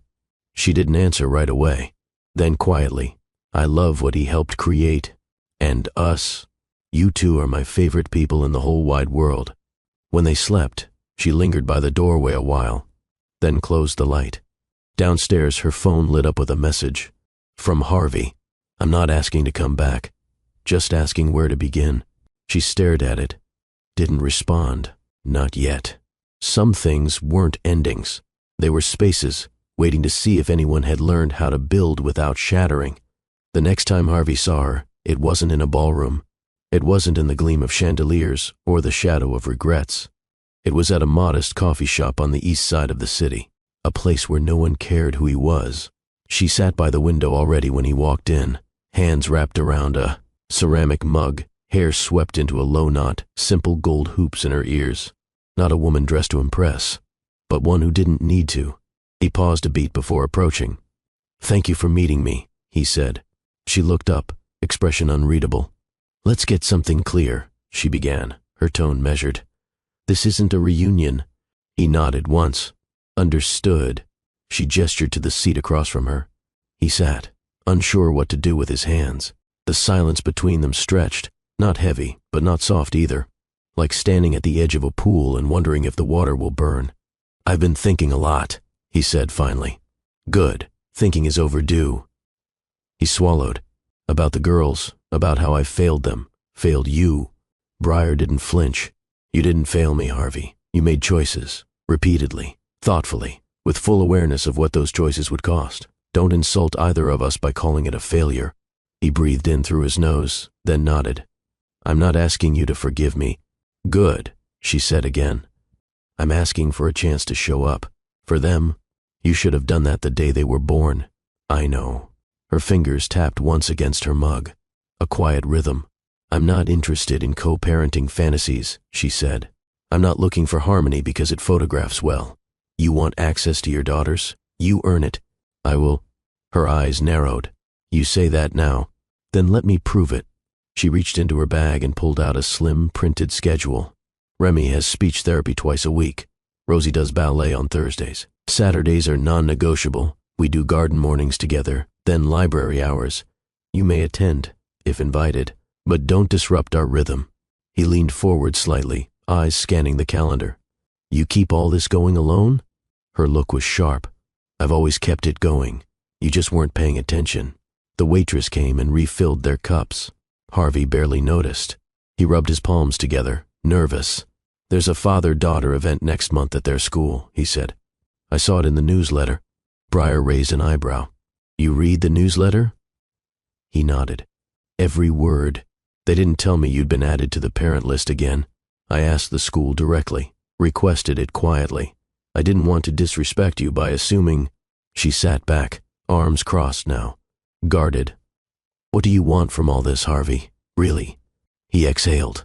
I want to know them, not just as names on a birth certificate. I want to know what makes Rosie tick, why Remy prefers socks that don't match. I want to know their bedtime stories and the weird way they argue over whose teddy bear snores louder. And me? He looked at her, really looked. I want to earn the right to sit across from you and know that I've made something whole again. The table between them held more than coffee. It held memory, regret, fractured love, but also the faintest, most delicate thread of possibility. She looked out the window for a long time. When she turned back, her voice was lower. They've asked questions, you know. I figured. Remy wanted to know if you were allergic to birthday cake. Rosie thinks you live on an airplane. He smiled, bittersweet. I deserve worse. I told them. You were learning how to be brave. That stopped him. His throat tightened. Brave? She nodded. Because showing up after leaving? That's harder than disappearing. He nodded slowly, swallowing the weight of her words. I'm willing to meet on your terms, he said. Good, because that's the only way this happens. They sat for another 30 minutes, talking not as ex-spouses, not as enemies, but as people who had wrecked something once and were now standing in its ruins, quietly asking if rebuilding was even possible. She didn't smile when she stood to leave, but she didn't walk away without saying, I'll text you the school event details. Don't be late. That evening, Harvey opened a drawer in his penthouse. Inside were dozens of old mementos, things he once thought he'd buried. A drawing from Rosie, stick figures labeled me and Mommy. A lost sock Remy used to call Pajama Bunny. He held them with hands that had signed billion-dollar deals and orchestrated global mergers, but never once held his own life with such intention. Later, he sat by his window overlooking the skyline. The city hadn't changed, but he had. And if Briar's words were any signal, she wasn't closing the door. She just wasn't handing him the key. Not yet. He'd have to build the lock and prove he was worth opening to again. Briar never imagined she'd walk those marble steps again. The Delacroix Foundation headquarters was a fortress wrapped in glass and legacy. For years, she'd helped architect the public image that made it so revered. And for years after, her name had vanished from the donor plaques, her ideas repackaged without credit, her presence erased like a stain. But this morning, her heels tapped against the floor with quiet certainty. She wasn't here to beg. She was here because he had invited her. The receptionist recognized her immediately and rose halfway from her seat, eyes wide. Miss, Briar, the young woman stammered. Mr. Wayne said you'd be coming. The boardroom is ready. Briar nodded. Thank you. She didn't need an escort. Her muscle memory took over, past the modern sculpture, left at the glass atrium, elevator to the executive level. As the door slid open, she caught a reflection in the mirrored steel. Different woman. Same fire. Inside the boardroom, Harvey stood at the far end of the long table. He wasn't in a power stance. No arms crossed. No theatrics. He simply waited, a quiet gravity in his posture. When she entered, he pulled out the chair beside his, not across. Beside. She took the seat without a word. I read your proposal, he said, sliding a binder toward her. Twice. Then you know I'm not asking for a favor. I wouldn't insult you by assuming. Briar flipped the binder closed. Then what are we doing here? Harvey leaned forward, folding his hands on the polished wood. We need leadership the Foundation trusts, someone who understands the mission from its roots, not just the headlines. She studied him, expression unreadable. The board doesn't trust you? They tolerate me. They respect my portfolio, not my pulse. He paused. They trust you. Breyer's eyes swept the boardroom. Every memory hit like a flashbulb. Heated discussions, long nights, policy fights, champagne toasts. She had built this legacy from the inside. She had handed over that power once, for love, for sacrifice. And it had cost her everything. Now it stood before her again. Harvey's voice cut through her thoughts. You belong here. Her silence stretched long enough to make him shift. Then she asked, why now? Because I see clearly now. Because the girls need to know their mother didn't walk away. And because the foundation needs vision, not vanity. You think I care what the foundation needs? I think you care about purpose, he replied. And I think you're done letting that purpose be controlled by anyone else. She exhaled slowly, arms crossed. Let's be clear, Harvey. I'm not returning to clean up anyone's mess. If I come back, it's as an architect, not an ornament. Agreed. I speak, I vote, I drive direction. Absolutely. No seat fillers, no PR smokescreens, and no oversight. You answer only to the mission. Their eyes met, and something old flickered between them, respect forged in fire. Then you'll need to reintroduce me to the board, she said finally. They're gathering next week. I'll need the platform notes, access to the financials, the updated bylaws. You'll have everything. She stood, tucking the binder under her arm. Then she looked at him, not as a man she once loved, but as a man who had finally learned to listen. You may have built the empire, Harvey, she said, voice low, but I laid its foundation. I know, he replied, and I'm ready for you to lead again. Outside, the city buzzed with its usual indifference, but Breyer's steps felt different, grounded, not just a mother anymore, not just a woman with history, a leader returning to the table on her terms. 3 days later, the internal memo hit the inboxes of every board member. Subject, strategic reintegration. Miss Breyer Monroe from Office of the Chairman. Effective immediately, Breyer Monroe has been appointed as Executive Director of Legacy Strategy for the Delacroix Foundation. All queries regarding grant disbursement, community partnerships, and ethical oversight are to be routed through her office. The email ended with Harvey's signature. No flourish. No public relations quote, just acknowledgement. Breyer didn't issue a public statement. She didn't need to. That evening, after she'd reviewed the reports and met with her new department heads, she stepped out onto the balcony that overlooked the city. Rosie had drawn her a picture that morning, stick figures under a banner that read, Mommy is the boss now. She'd folded it neatly and tucked it into her notebook. Remy had whispered before school, tell the building to listen to you, okay? She had promised she would. And now, here she stood, not returning to something but reclaiming everything. Inside the penthouse, Harvey stood at his own window, watching the lights flicker across the skyline. He didn't expect praise, didn't need it. All he wanted was what was finally beginning, a future they both commanded, separately perhaps, but in alignment. He would not lead over her. He would lead beside her, where he should have stood all along. The boardroom at the Delacroix Foundation was full, 18 seats, all occupied. A quiet symphony of murmured greetings, subtle nods, and the soft shuffle of papers on mahogany. At the head of the table sat Harvey. But unlike previous meetings, his voice wasn't the first to command the room. That honor went to Breyer. She stood at the digital wall, her tablet linked to the screen, presenting a revised 3-year vision for community reinvestment initiatives. Her voice was steady, crisp, no wasted words. The legacy of this foundation was never built on acquisition, she said, eyes scanning the room. It was built on accountability. We give to rebuild, we invest to restore. And if that mission has been diluted, then this new leadership phase will clarify it. A few of the older board members exchanged wary glances. One cleared his throat, shifting in his chair. But the expansion strategy is already in motion, he began. Do you propose we cut international partners? I propose we reevaluate why those partners were chosen, Breyer replied. If they serve the mission, we deepen ties. If they dilute it, we cut the cord. Legacy without alignment is just a ledger with sentiment. Her words settled with weight, measured, firm.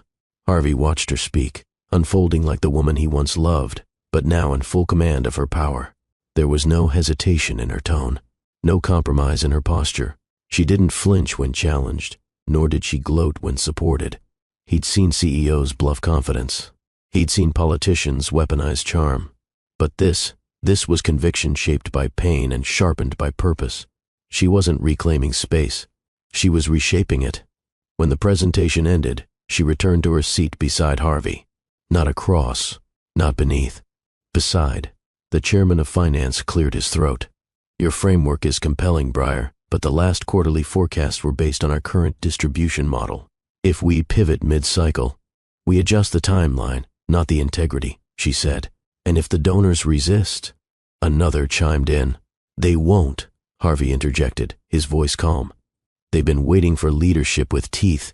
A few chuckles scattered around the table, dry but not dismissive. Breyer didn't smile.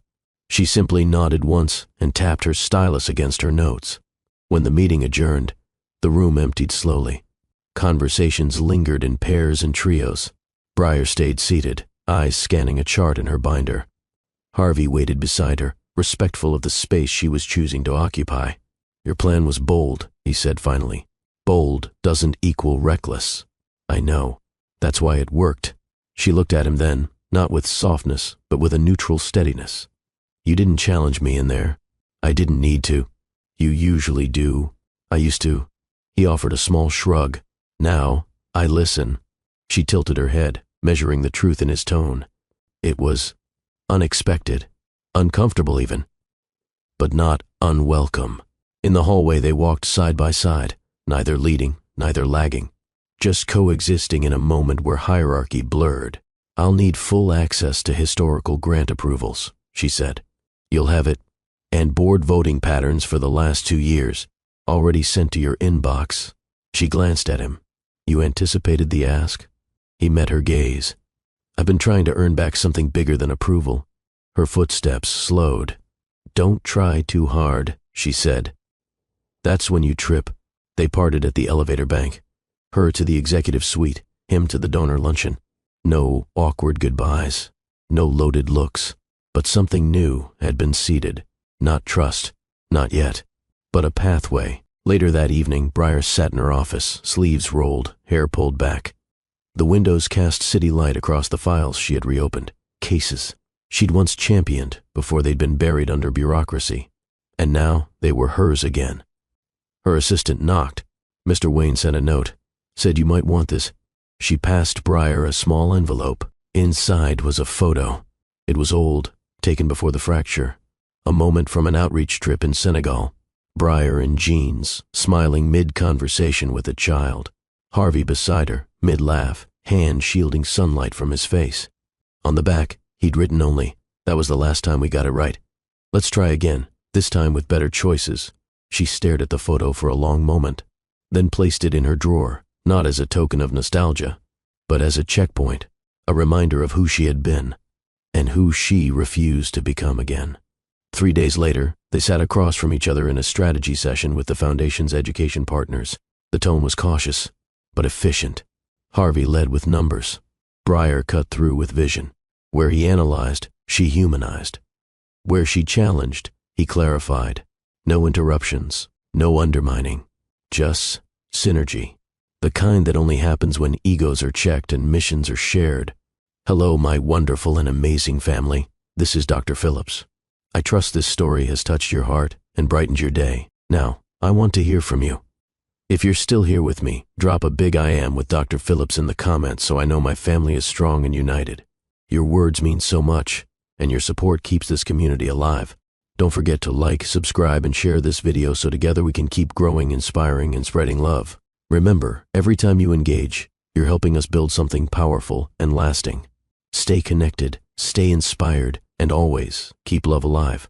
One of the partners leaned over during a break and whispered to Breyer, "You two make a hell of a team."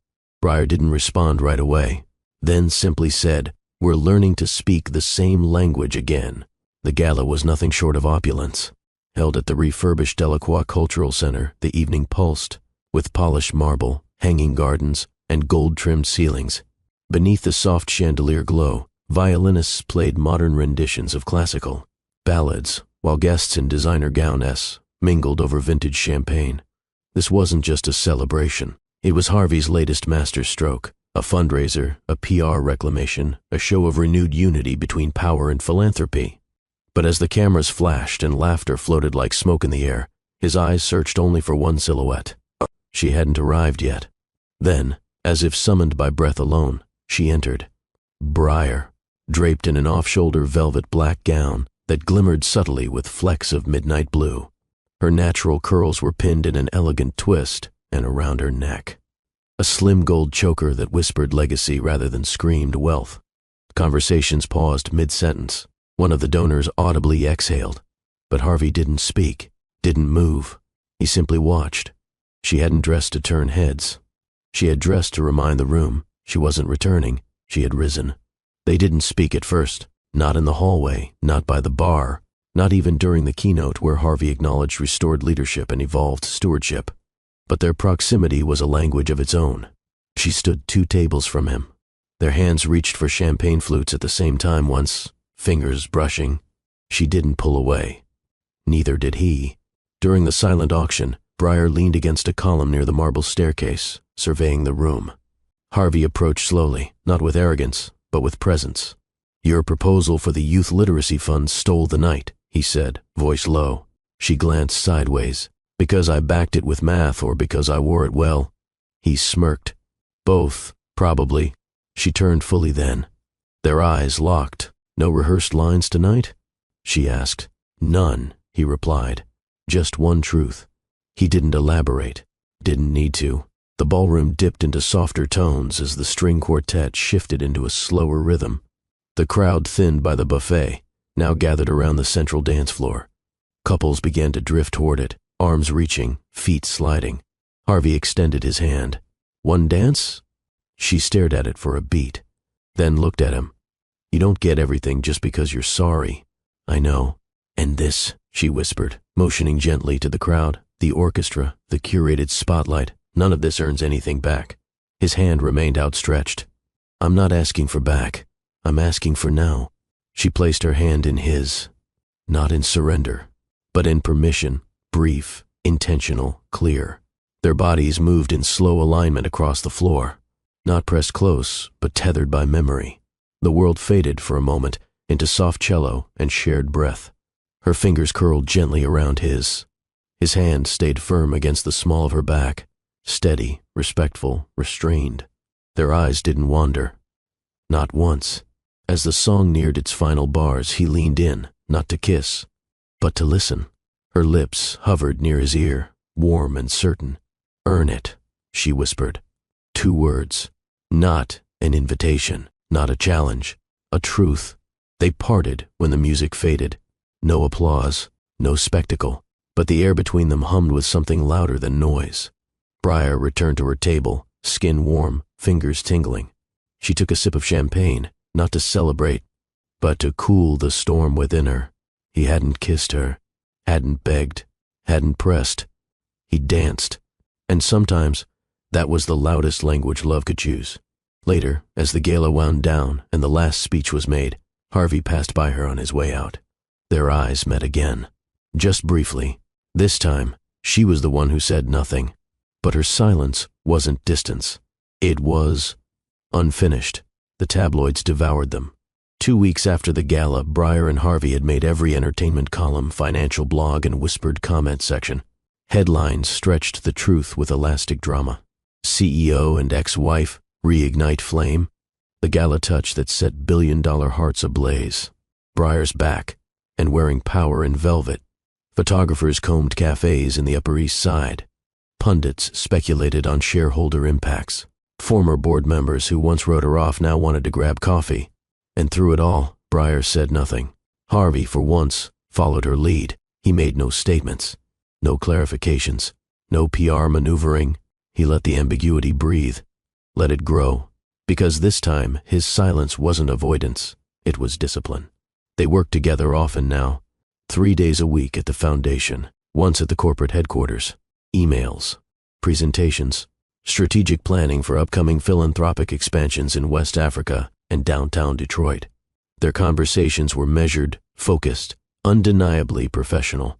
But behind every slide deck, under every boardroom glance, something brewed, unspoken, unrushed. One morning, Briar stepped into the foundation's elevator, expecting to ride up alone. but the doors slid open to reveal Harvey already inside. She stepped in without a word. He nodded. Brief. The doors closed. 3 floors, tight air, no eye contact. But their bodies were mirrors, still, intent. At the 5th floor, she stepped out. He remained. Only as the doors slid shut did he look up. She didn't turn, but she knew. She always knew when he watched her go. The rumors turned sharper. Paparazzi staked out her brownstone. A journalist attempted to interview Remy's music teacher. An anonymous podcast dropped a speculative inside scoop about their shared elevator rides. That evening, Briar stood in her kitchen, the twins in the next room coloring, as her phone buzzed again with Google alerts. She read the headline aloud, almost laughing. Inside Briar's dangerous game, power, love, and revenge. She turned off her phone. Dangerous? Love? No one understood that it wasn't a game. It was healing, slow, thorned, and earned. The next morning, Harvey stopped by her office under the pretense of reviewing foundation funding tiers. He didn't sit, didn't linger, just passed her a printed proposal and said, "Page 3 has notes." She took it. "Thank you." Their fingers brushed again. Neither of them looked away this time. His hand lingered half a second longer than necessary. And still, he left. No comment, no pursuit. That night, in his penthouse, Harvey stood by the window, drink untouched. City lights blinked like low stars beneath him. He hadn't kissed her, hadn't asked to, hadn't even leaned in. But desire ran through him like a live current, deep, slow, hot. It wasn't lust, not entirely. It was gravity, drawn to her clarity, her refusal to bend, her refusal to belong to him simply because he wanted her. She wasn't a possession. She was presence. In another tower, across the city, Briar lay awake. The twins had long since drifted into sleep, curled together like commas. She stared at the ceiling, her hand resting lightly on her chest. Harvey's silence that morning had spoken more than his apologies ever did. He was learning. Still flawed, still Harvey. But the arrogance had been replaced with something quieter. Want, not command. That made it dangerous, because she felt it too. The next day, a reporter caught Harvey outside the Foundation's parking garage. "Are you and Briar back together?" He paused.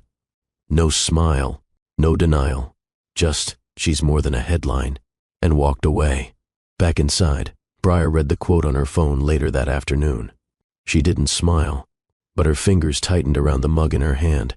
The warmth burned in a way that had nothing to do with tea. Their next board meeting stretched late into the evening. Members filtered out slowly, talking in hushed tones and artificial smiles. Briar gathered her papers with methodical ease. Harvey remained behind. Only the two of them. He didn't approach, didn't invade her space. Instead, he asked, "Can I walk you to your car?" She paused, then nodded. In the parking lot, footsteps echoed against polished cement. He opened her door. She slid in. Before shutting it, he leaned slightly, hands still by his sides. "I know I'm not owed anything, not even this walk, but if you ever need space, time, distance, or company, I'll follow your lead." She looked up at him, unblinking, unwavering. "You're not chasing," she said softly. "No. You're not controlling." "No." "Then wait. I will." He closed the door. She didn't look back this time, because something had already begun, not declared, not claimed, but rising.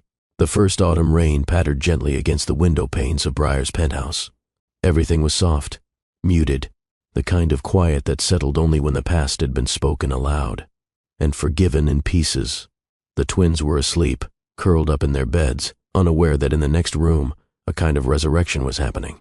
Harvey stood just inside the doorway of her bedroom, his coat dripping slightly from the rain. He didn't move forward, didn't assume, just stood there, watching her, waiting. Briar turned from the window slowly, arms crossed in front of her. But she wasn't guarded. She was trembling, not in fear, in memory, and in decision. "I'm not asking for promises tonight," she said quietly. "Not vows, not even tomorrow." "I know," Harvey replied. "I'm not here to win. I'm here because you didn't say no. And if I do now, I'll leave," he said without hesitation. She didn't answer with words, She walked to him, step by step, until the only thing between them was breath. Her fingers found the buttons of his shirt. Slowly, carefully, each one undone like a gate creaking open. The first kiss wasn't hungry, it was reverent. His lips barely grazed hers, like a question, a breath of apology and hope. She kissed back with the kind of softness that makes strong men ache. Her hands moved over his chest, no longer unfamiliar but not yet reclaimed. He lifted her carefully, slowly, and she wrapped her arms around his shoulders as he carried her to the bed.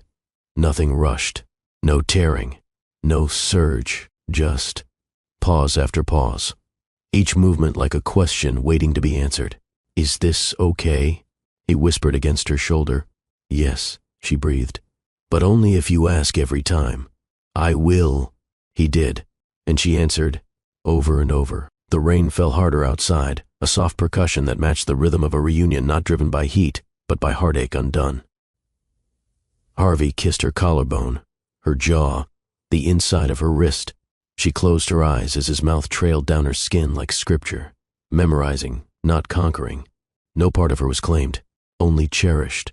When he finally sank into her, it was with a gasp, one he tried to swallow but couldn't. And she cried, not from pain, not from sadness, but from the ache of being seen again, touched like truth. They moved slowly, every motion soaked in memory, forgiveness, and trembling restraint. No grinding, no thrusting, just joining, melding. He held her face as he moved inside her, and she held his heart without words. Their bodies didn't clash. They conversed. Afterward, he didn't roll away. He stayed wrapped around her, skin to skin, breath to breath.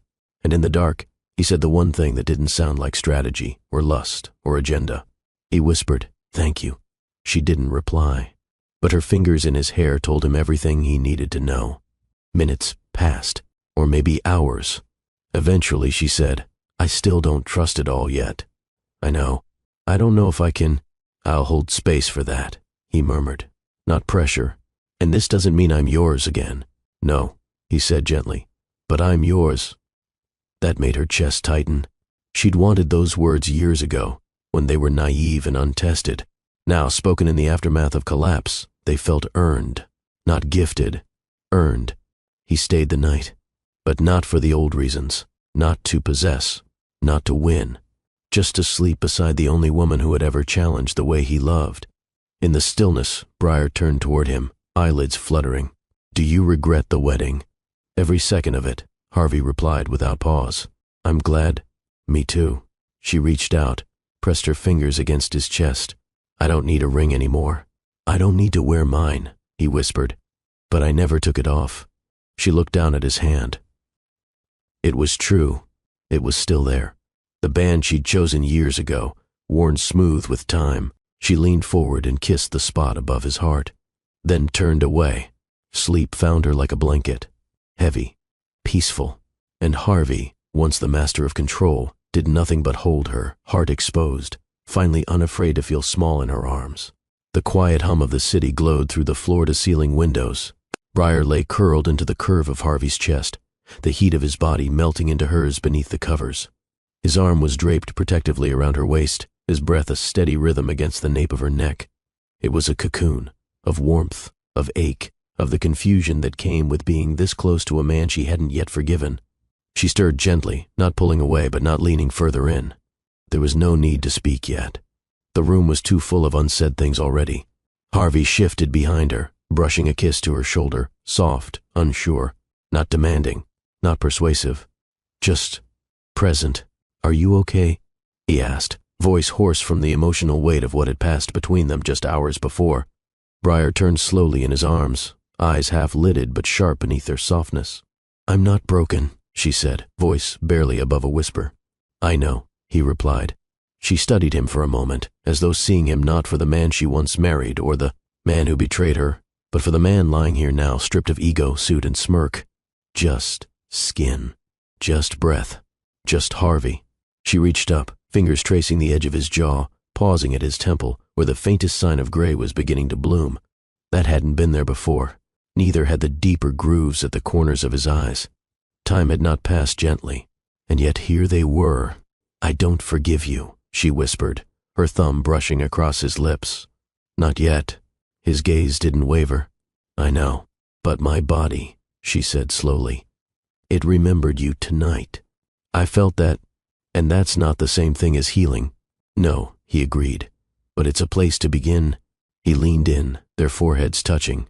No kiss. Just the sacred stillness that happens when neither person is reaching to win, but to witness. I wanted to hold you like that for years, he murmured. You didn't deserve to, she replied honestly. He nodded. I didn't. They stayed that way for a long while, the silence between them not empty, but full of a strange new truth, that sometimes closeness came not after forgiveness, but before it. As a step, a risk, a wordless truce. Eventually, Briar's breath began to slow. Her eyes closed, lashes fluttering like pages about to turn. Harvey pulled her in tighter, one hand on her back, the other tangled gently in her curls. Her head rested on his chest. His heartbeat was steady beneath her ear. She wasn't sleeping yet, but she was close. And for once, so was he. No ambition, no schemes, no boards, no media, no legacy to protect. Just the raw vulnerability of a man still praying that he hadn't lost. The only woman who ever knew how to soften the steel inside him. Outside, the rain had stopped. The clouds peeled open just enough to let the stars flicker above the skyline, distant but real. Inside, under that same sky, Briar whispered so quietly he almost didn't catch it. Not yet. He smiled, because she didn't say never. They didn't need another round of passion. The love scene had already been written, through tears, through slow touches, through the careful act of asking and receiving. What they needed now was what followed after. Stillness, tangled limbs, warmth without demand, breath shared, not taken. Harvey's fingers traced lazy patterns across her back. Briar, eyes closed now, murmured, "Do the girls know you're here?" "No. Will they? I want them to." She nodded faintly, but didn't promise anything. In the dark, he thought of how much easier it would have been to buy her silence, to dominate the narrative, to return with pomp and control. But instead, he'd returned empty-handed.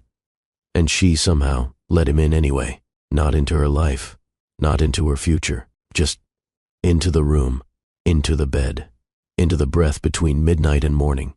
"I still hate what you did," she said suddenly, not opening her eyes. "I hate it too," he answered. "That version of you, he's not welcome here. He died the day I saw Rosie ask if she wasn't good enough to be walked down the aisle." Her eyes fluttered open. Tears didn't fall, but something inside her shifted again. "I'm not looking to be rescued," she said. "I know, and I don't want to fall in love with a ghost. You won't. I'm not haunting the past anymore." "Good," she whispered, and nestled into him again. "Then maybe I'll sleep." He kissed the crown of her head, and neither of them said another word. Sleep came slowly, but when it did, it came wrapped in shared heat, in the quiet rhythm of breath and heartbeat and regret, laced with the faintest scent of lavender from her pillow. And when morning light began to break, it found them tangled, not out of desperation, not lust, not longing, but something simpler, almost forgiven. The chandeliers of the Grand Elysian ballroom shimmered like constellations above the crowd. Soft jazz filtered through the air, mingling with the clink of champagne glasses and murmurs of anticipation. Guests in tailored suits and shimmering gowns filled the tables. The Delacroix Foundation's annual gala had always been a spectacle, but this year it was different. This year it was Briar Delacroix standing at the helm. A polished acrylic podium stood on the center stage, lit by gold-toned spotlights. At the edge of the front row sat Harvey, tailored but subdued, not in the center of attention, but beside it. On either side of him were Rosie and Remy, radiant in matching white dresses, with silver bows at their waists, their curls adorned with tiny floral pins. They whispered to each other, pointing occasionally at their mother as she gracefully approached the podium.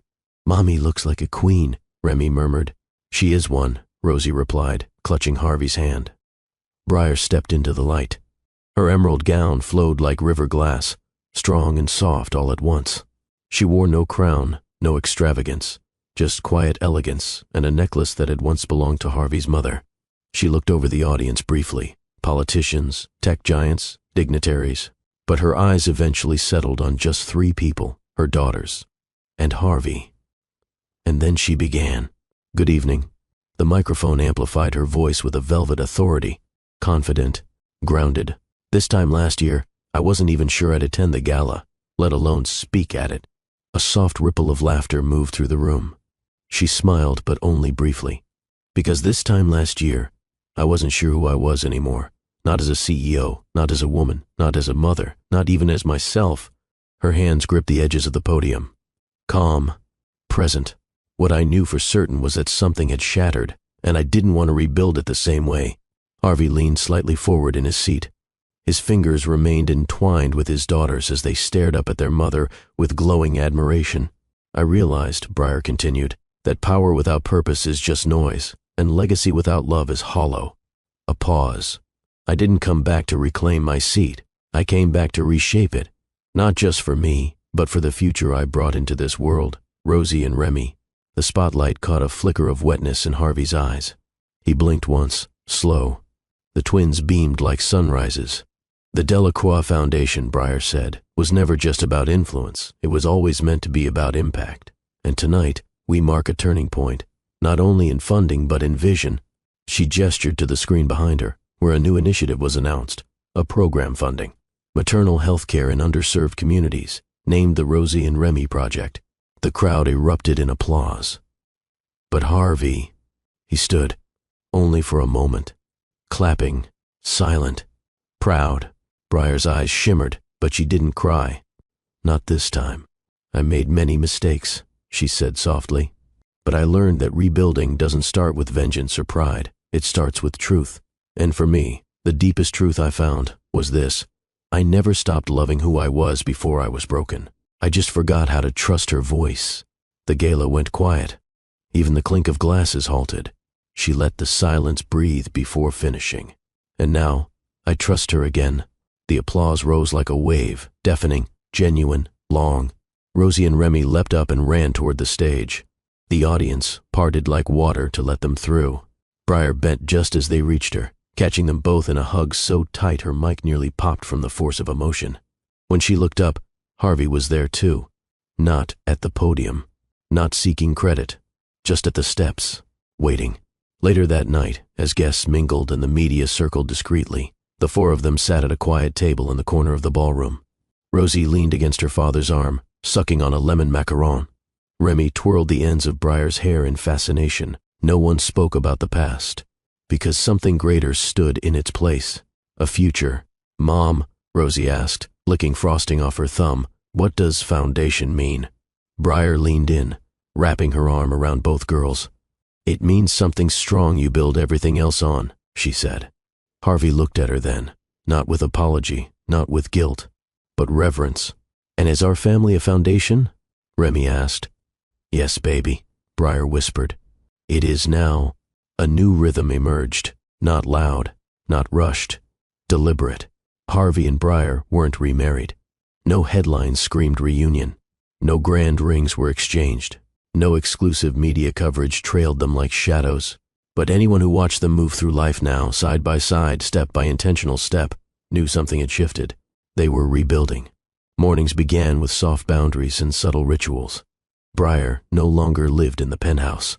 Her townhouse in the historical district had warm light, reclaimed wood floors, and silence she had come to cherish.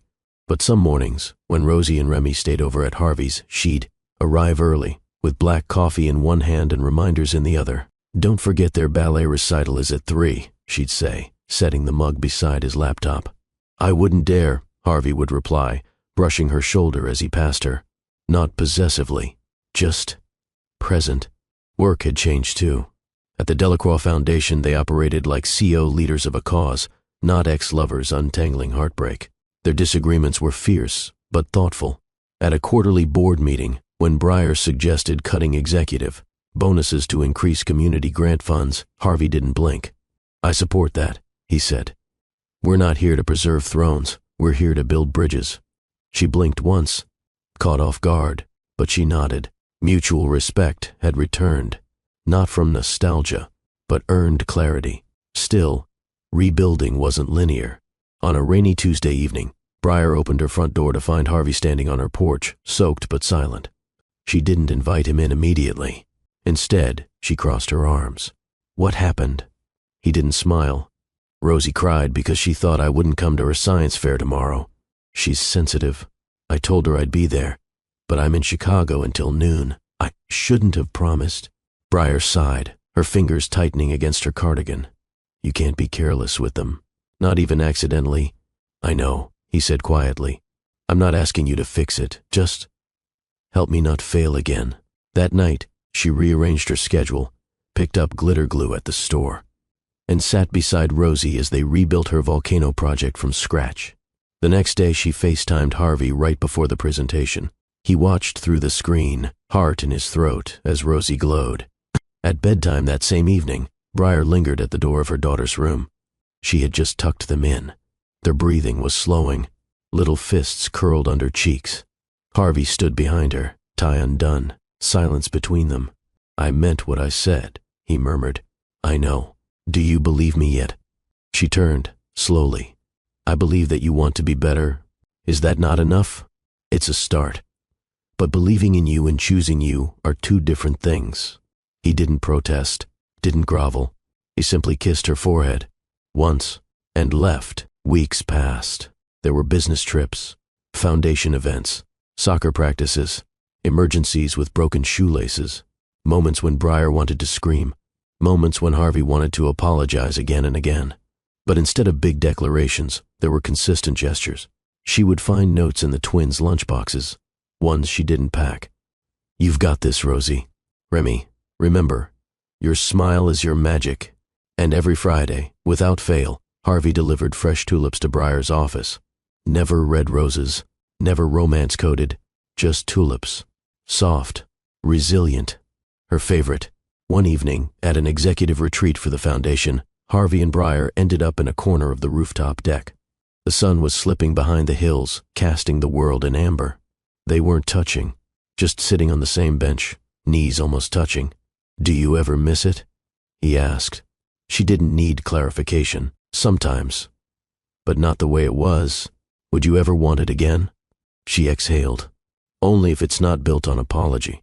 I don't want to be someone you try to prove yourself to. I want to be someone you grow with. Harvey swallowed hard. Then I'll keep growing. It wasn't a promise. It was a process. By the time spring rolled in, they had settled into something undefined, but undeniable. At school pickups, the twins didn't ask why Daddy drove one week and Mommy the next. They just waved from the back seat, content that both were always present. At the foundation, donors praised their seamless synergy. Power couple, someone joked once at a press dinner.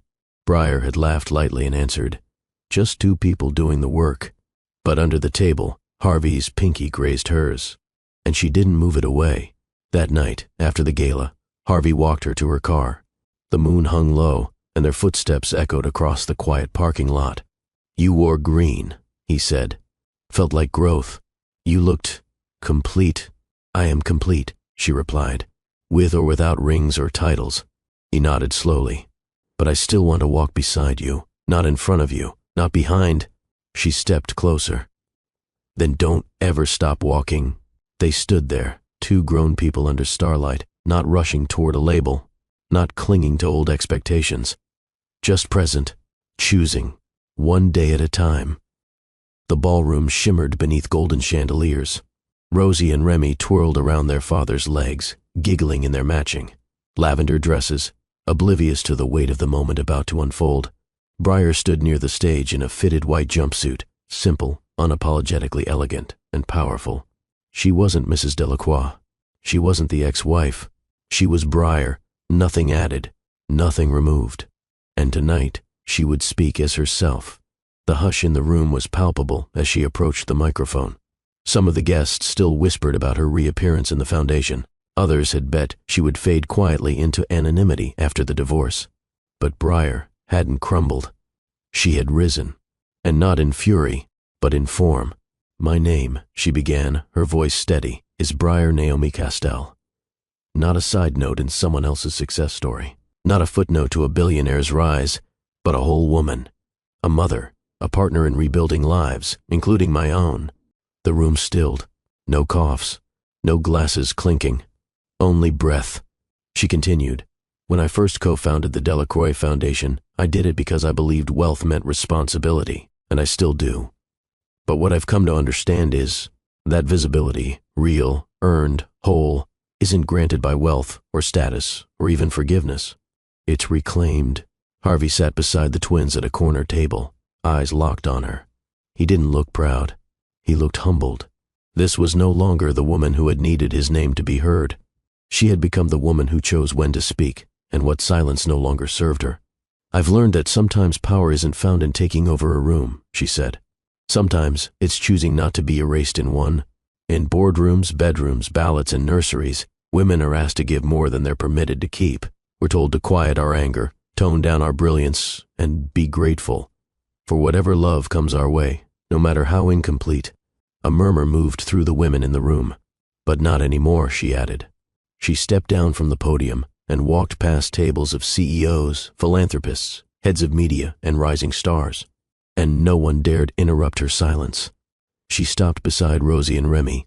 Kneeling between them, she whispered, "Never let anyone rename you. Not for love, not for power, not even for peace. Your name is already whole." They nodded, not fully understanding, but understanding enough. Harvey rose from his seat, but he didn't approach. He didn't try to hold her hand. He stood back and watched the woman he once shattered hold herself with grace he couldn't buy, replace, or control. She didn't glance back, but she smiled. That night, when the gala ended, Briar walked out of the ballroom alone. Not lonely, just whole. The next morning, Rosie climbed into her parents' bed, something she hadn't done in weeks. "Mommy," she whispered sleepily, curling between them. "Did you wear the sparkle jumpsuit to make Daddy jealous?" Briar laughed softly, eyes still closed. "No, baby. I wore it so I could feel like me." Harvey turned toward her, pressing a silent kiss to her shoulder. It wasn't an apology. It was something better, acknowledgement. Later, as the morning sun painted their bedroom in soft gold, Briar reached for her phone and posted a photo of the gala, just her, standing at the mic, face lit by the spotlight she no longer feared. The caption was short. "Sometimes, power isn't taking control. It's reclaiming your name with grace." A flood of comments followed, from women who had been erased, from men who wanted to learn, from daughters watching mothers become more than shadows, and from one account, anonymous, but unmistakably him, that simply commented, "You never needed saving. But I'm honored to walk beside your strength." And that, Stanley, is how this story closes, not with declarations or diamonds, but with dignity, with daughters raised by a woman who refused to shrink, with a love that didn't start over, but started right. Thank you for spending this precious time with me here on Love and Twilight with Dr. Phillips. I'd love to hear from you. What spoke to your heart today? Drop your thoughts, experiences, or even your questions in the comments below. Your voice matters, and together we can build a community of hope, healing, and deeper understanding. If you enjoyed this moment, give it a thumbs up, share it with someone who needs it, and make sure you subscribe so you never miss our next conversation. Remember, love shines brightest when it's shared, so let's keep sharing, connecting, and growing together. Until next time, keep love alive.